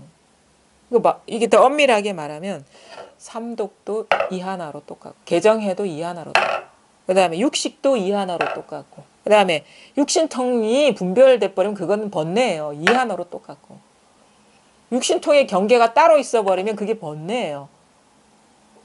없어요. 이거예요. 육신통만 그런 게 육식도 이것이고 이 마음이고 이것이고 여러분 각자가 부족함은 이것이고 그 다음에 번뇌도 이것이지만 보리도 이것이라 번뇌가 보리가 된다는 건 아직도 뭐랄까 이렇게 부족한 말이에요. 그 말 자체가. 우리는 번뇌가 있는데 보리가 되는구나 이렇게 알아버리거든. 알아버리면 그거는 역시 경계에 머문 거거든요. 그러니까 번뇌, 보리 이게 바로 이것이다 이거죠. 번뇌라 하든 보리다 하든. 만약에 보리가 따로 있으면요. 그거는 번뇌예요. 따로 있는 게 번뇌거든. 그러니까 개정해가 따로 있으면 그게 번뇌라고. 팔정도가 따로 있으면 그게 번뇌입니다. 해탈이 따로 있으면 그게 번뇌예요. 불성이 따로 있으면 그게 번뇌고.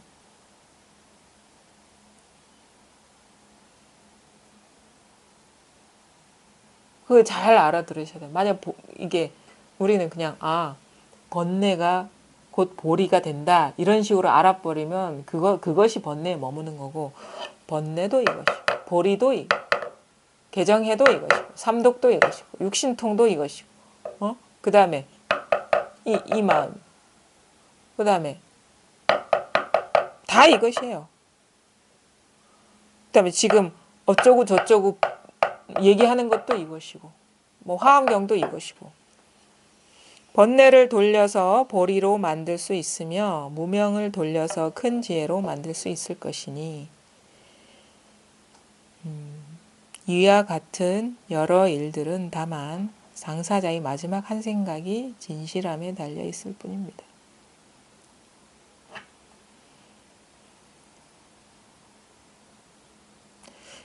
내 말을 못 믿는 표정인 것 같아.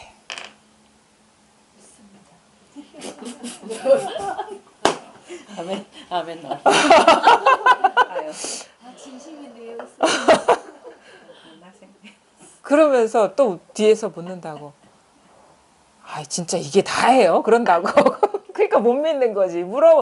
그러니까 믿습니다 해도 또 뒤에 가서 물어. 진짜 이게 다예요? 묻는다고. 그럼 못 믿는 거예요, 그게. 이게 아무것도 아닌 것 같아서 번뇌도 그러니까 부처님이 말씀하신 그 열반이니 우리가 되게 좀 뭐랄까 그 그 언어적으로 상당히 무게감 있는 그런 그 표현들 있잖아요. 특히 불교에서 말하는 열반적정, 그렇죠? 그다음에 뭐 구경각, 그다음에 화엄경에도요. 십지보살만 있는 게 아니야. 등각묘각, 묘각. 보살까지는 내가 그냥 언어의 권위가 좀 낮다고 봐. 등각묘각, 그렇죠? 무상정등정각. 응?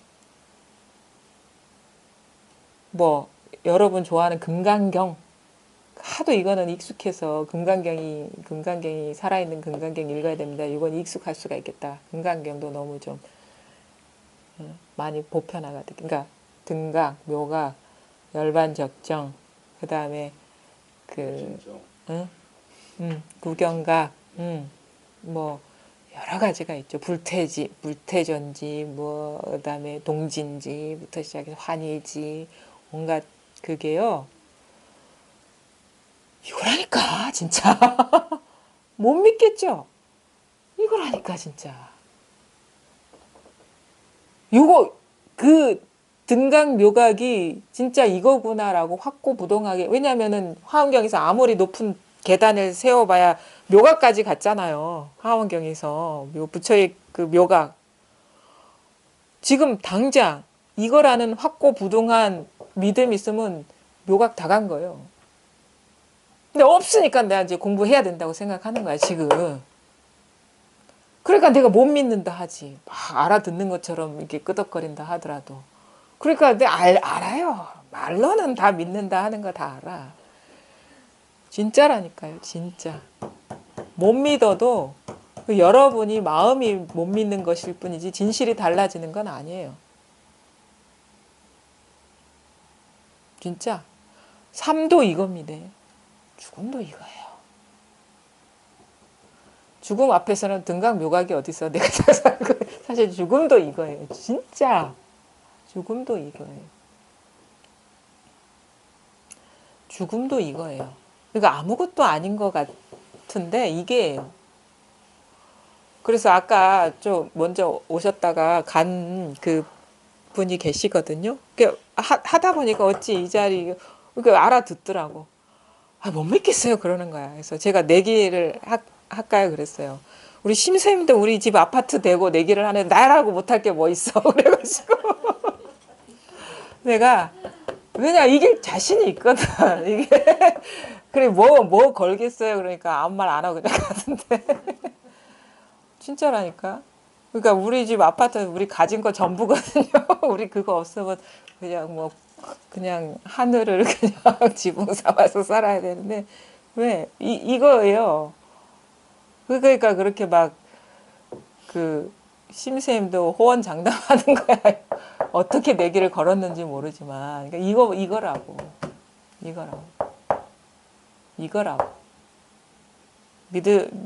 믿음이 뭐 어느 정도인지 사람마다 다 다르겠지만 진짜 이것뿐이면서 공부할 때 우리가 이런 얘기를 하죠.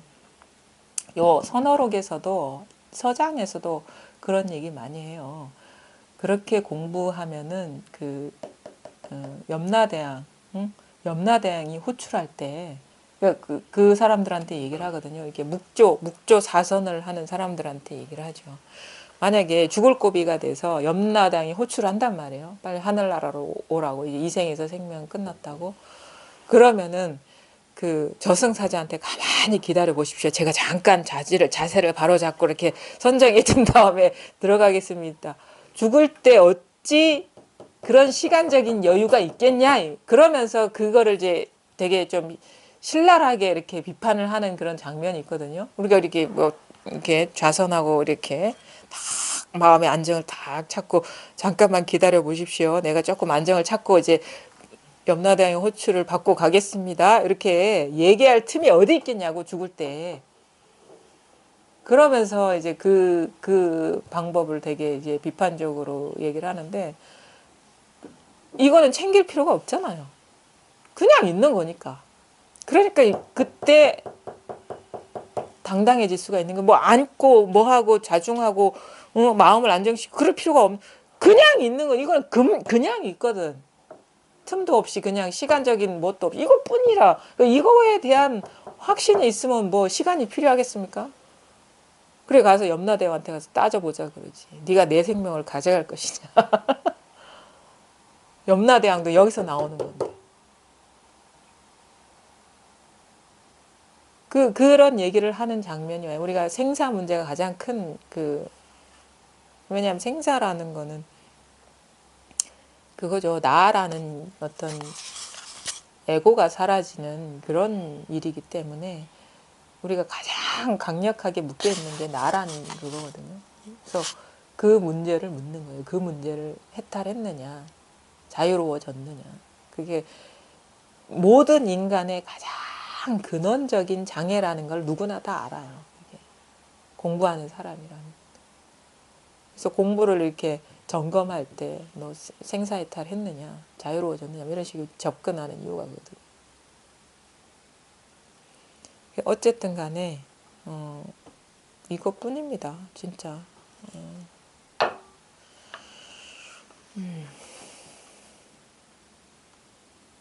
선제는 미륵이 손가락 한번 퉁기는 사이에 모든 선지식이 얻은 삼매. 자꾸 이게 삼매조차 홀연 없앨 수 있었는데 보세요. 미륵이 손가락 한번 튕기는 사이에 모든 선지식이 얻은 삼매조차 홀연 없앨 수 있는 공부의 흔적이 다 사라졌다는 거예요. 또 공부의 흔적이 자취가 그 공부의 흔적마저 다 사라졌는데 하물며 아득한 옛날부터 익혀온 헛되고 거짓되고 악한 업을 만드는 습기야 말할 나위도 없습니다. 만약 앞서 지은 죄를 진실하다고 여긴다면 지금 눈앞의 경계가 모두 진실로 있는 것이며 나아가 관직과 부귀와 은혜와 사랑도 모두 진실로 있을 것입니다. 이것들이 진실로 있는 것이라면 지옥과 천당도 진실로 있는 것이며 번뇌와 무명도 진실로 있는 것이며 업을 짓는 자도 진실로 있고 과보를 받는 자도 진실로 있을 것이며 깨달은 법문도 진실로 있을 것입니다. 만약 이런 견해를 가진다면 미래세가 다하도록 깨달음을 얻은 자가 없을 것이며 3세의 모든 부처와 역대의 모든 조사의 여러 가지 방편이 도리어 망령된 말이 될 것입니다. 아주 중요한 말을 하고 있어요. 아까 얘기한 거죠. 선제동자가 미륵이 손가락 한번 딱 튕기는 사이에 그동안에 공부하면서 이 공부의 길을 떠나서 만난 선지식한테서 선지식 만날 때마다 삼매를 얻었다 하잖아요. 얻은 삼매조차 홀연 없앨 수 있었는데 공부한 흔적마저 모두 없앨 수 있었는데 하물며 아득한 옛날부터 익혀온 헛되고 거짓되고 악한 업을 만드는 습기와 말할 나위도 없습니다. 없앤다는 거는 뭐냐면은 그게 실제로 존재하지 않았다라는 깨달음인 거예요. 내가 그동안에 53 선지식을 통해서 이러이러한 공부를 했는데 이런 삼매를 얻었는데 그게 실제로 존재하는 게 아니구나. 그게 없애는 거지.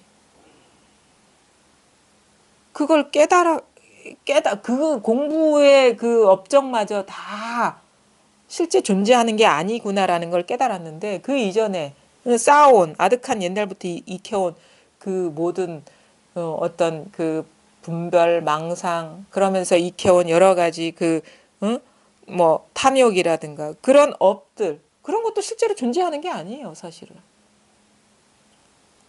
삼매도 없는데 그런 게 어디 있겠어? 이런 얘기, 부처의 마음도 없는데 어찌 중생의 마음이 있겠냐고. 대스님이 그 화엄경을 읽고 깨달아서 한 얘기가 그거거든요. 부처의 마음도 얻을 수 없고 보살의 마음도 얻을 수 없는데 어찌 중생의 마음이 있겠느냐 이런 얘기하거든요. 마찬가지예요.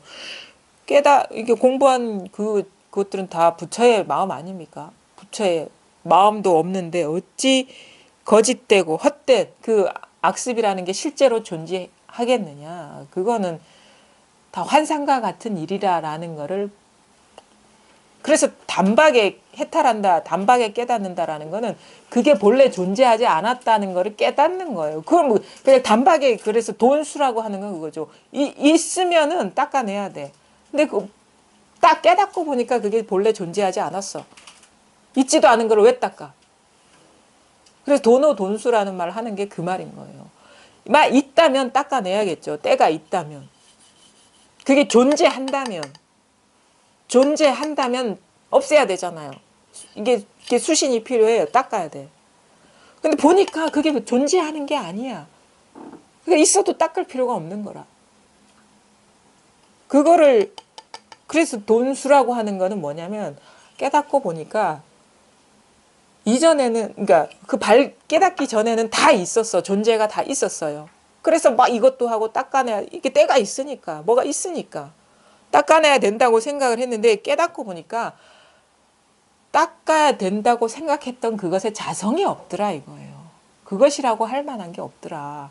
그래서 돈수라는 거는 닦지도 않고 닦는 거예요. 그러니까 도노하면은 돈수는 자동으로 되는 거지. 닦을 만한 게 없더라. 깨닫기만 해라 이거예요. 만약 앞서 지은 죄를 진실하다고 여긴다면 여기서 뭐냐면 증시랑이 내가 새 속에서 물들어서 도를 멀리했던 거 그게 자기가 어떻게 보면 죄책감 비슷하게 갖고 있는 거예요. 그거를 이제 죄라고 여긴다면 그 죄가 진실하다고 여긴다면 지금 눈앞의 경계가 모두 진실한 것이다. 그때 내가 해왔던 그 행업, 세속적으로 막 물들어왔던 그런 분별하는 일들, 습관들이 진실하다고 여기는 지금 있는 것도 진실한 것이요. 여기서 끝나는 게 아닙니다. 나아가 관직과 부귀와 은혜와 사랑도 모두 진실로 있는 것이다. 여기까지도 중요한 말이라고 할 수 없어요. 더 나아가서 뭐냐면 뒤에 나옵니다. 이것들이 진실로 있는 것이라면 지옥과 천당도 진실로 있는 것이며 번뇌와 무명도 진실로 있는 것이며 업을 짓는 자도 진실로 있는 것이고 과보를 받는 자도 진실로 있는 것이며 깨달은 법문도 진실로 있는 것이며 만약 이런 견해를 가진다면 미래세가 다하도록 깨달음을 얻을 자가 없을 것이며 선언을 하는 거예요. 이게 있다고 여긴다면 미래세가 다하도록 깨달을 자가 없을 것이며 3세의 모든 부처와 역대의 모든 조사의 여러 가지 방편이 도리어 망령된 말이 될 것이다.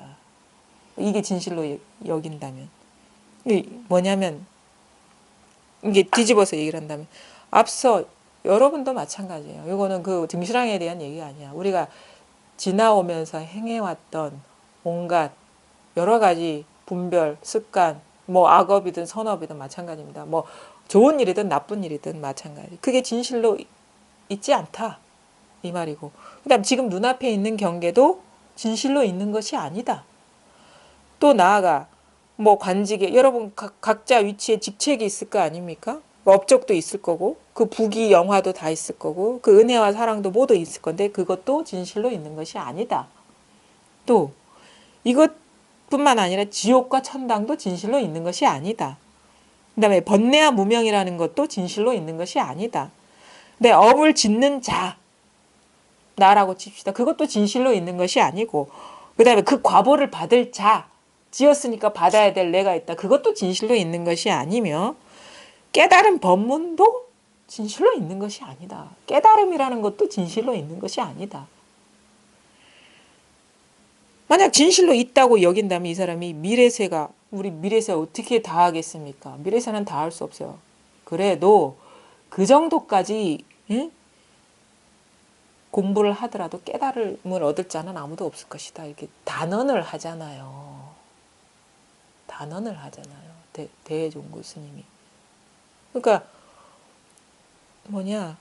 증신왕한테 하는 말은 그동안에 뭐 이런 세속적인 일에 사로잡혀가지고 분별만 하고 공부를 안 했다는 거 그거 실제 있는 일 아니다. 그거 마음에 두지 마라.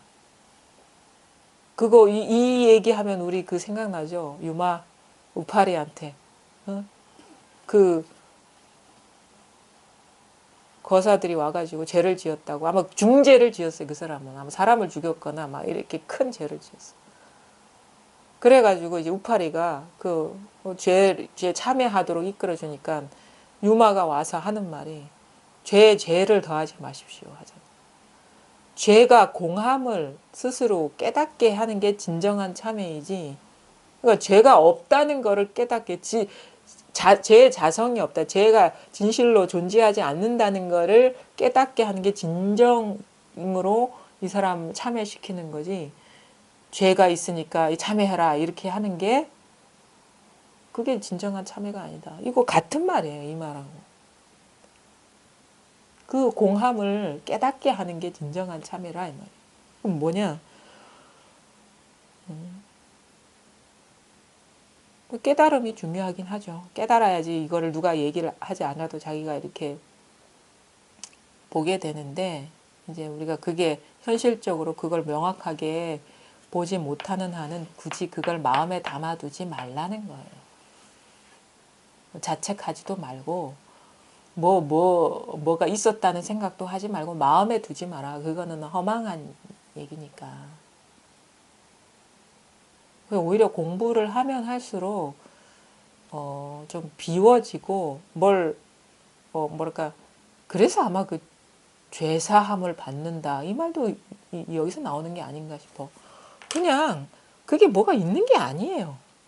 있는 게 아닌데 이렇게 자책하고 이렇게 아파하고 할 필요가 없는 거예요. 뭘 의미를 두고 집착할 필요도 없고. 그러니까 마음에 담아둘 일은 이 세상에 아무것도 없어요. 일이 없기 때문에. 일이란 게 일이 아니기 때문에. 마음에 담아둘 만한 일은 다 분별되는 거거든요. 마음에 담을 수 있는 것들은. 근데 담아둘 만한 것들이 아니에요. 그건 그런 것이 아니기 때문에. 어떤 것이 아니기 때문에. 그냥 그건 이름만 그것일 뿐이고 왜냐면은 그게 다 여기서 일어나는 그 환상과 같은 거잖아. 여기 뭐가 있습니까? 뿌리라고 할 만한 것도 뭐가 없는데 여기서 일어난 나뭇잎이나 이파리들이나 열매들이 그게 뭐가 있는 겁니까? 근원이 비었는데 그게 뭐가 있는 거예요. 그냥 이 무늬만 그럴 뿐이고 이름만 그럴 뿐이고 그냥 모습만 그러할 뿐이지.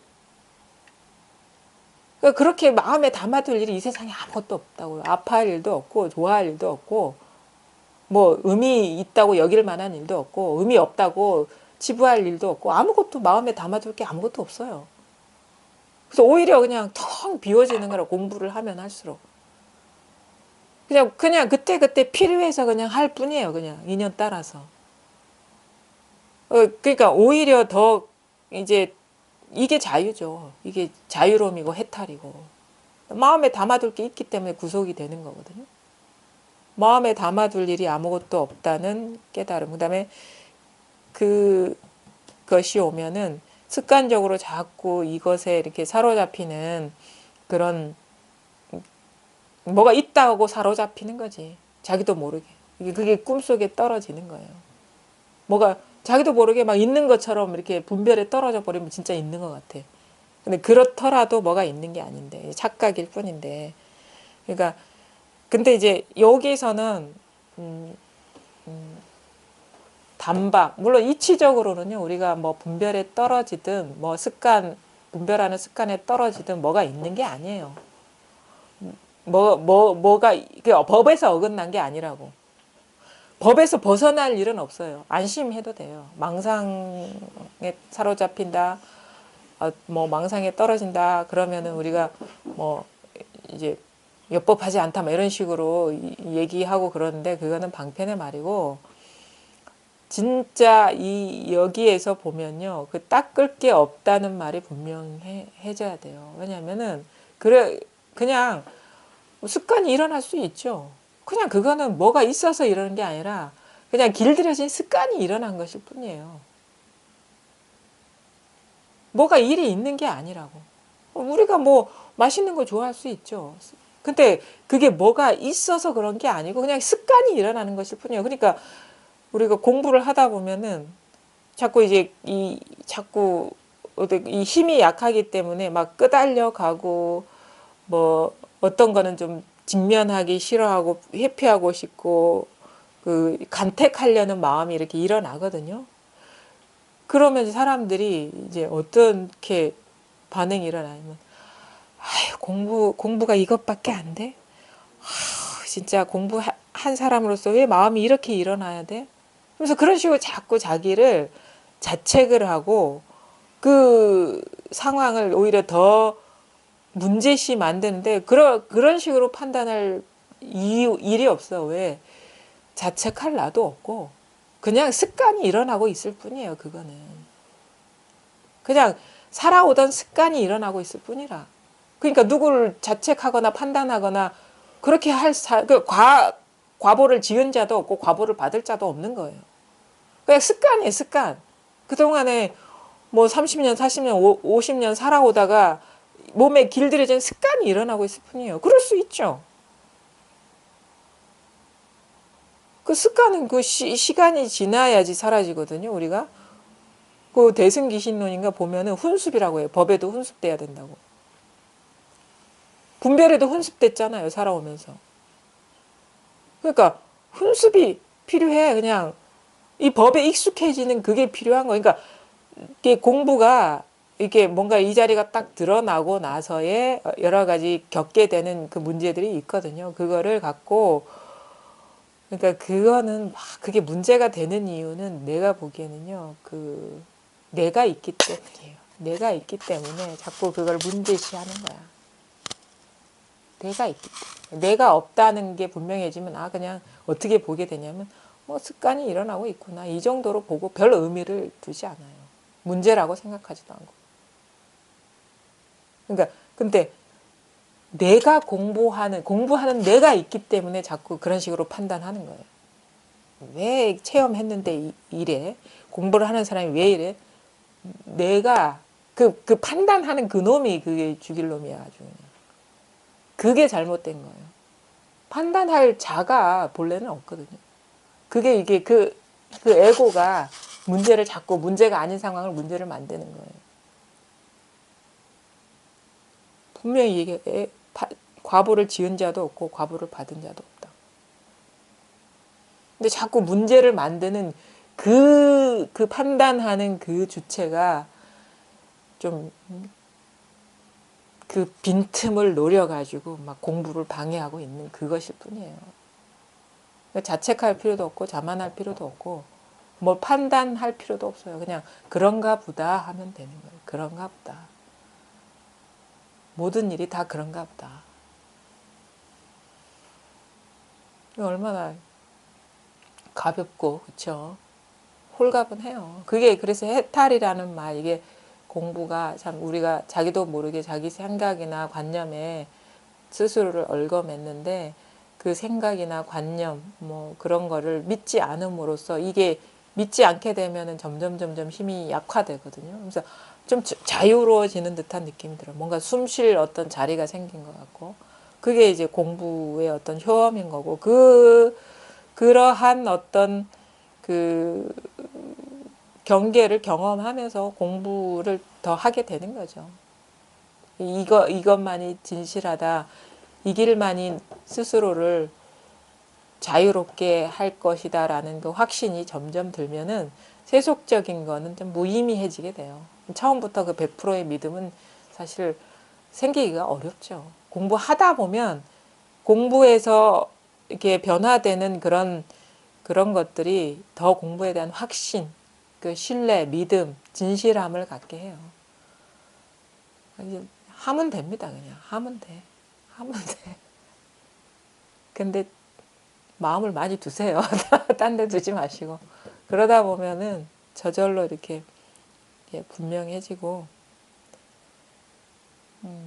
이런 말 저런 말 했는데 공부라는 거는 뭐 말로 할 수 없는 거고 예단할 수도 없는 거고 길이 따로 있는 것도 아니지만 경험을 해보면 그 사람들이 벗어나는 어떤 여정은 크게 다르지가 않아요. 뭐에서 자유로워지냐? 자기 생각을 믿지 않게 되고 자기 느낌을 의지하지 않게 되고 그 자기한테서 일어나는 분별에 대한 믿음을 점점 이제 회수하게 되죠. 그러면서 그 모든 어떤 삶의 고가 내 문제였다는 것을 알게 되고 내가 스스로를 구속했다는 것을 보게 되죠. 그거예요, 공부는. 그래서 이것뿐이다. 그 생각이 물들지 않고 느낌이 물들지 않고 여러 가지 사물이 여기에서는 전혀 이거를 어찌할 수가 없는 거거든요. 이 모든 사물들이. 근데 이 모든 사물이 드러나고 생각이 일어나고 감정이 일어나고 여러 가지 온갖 세계가 펼쳐지는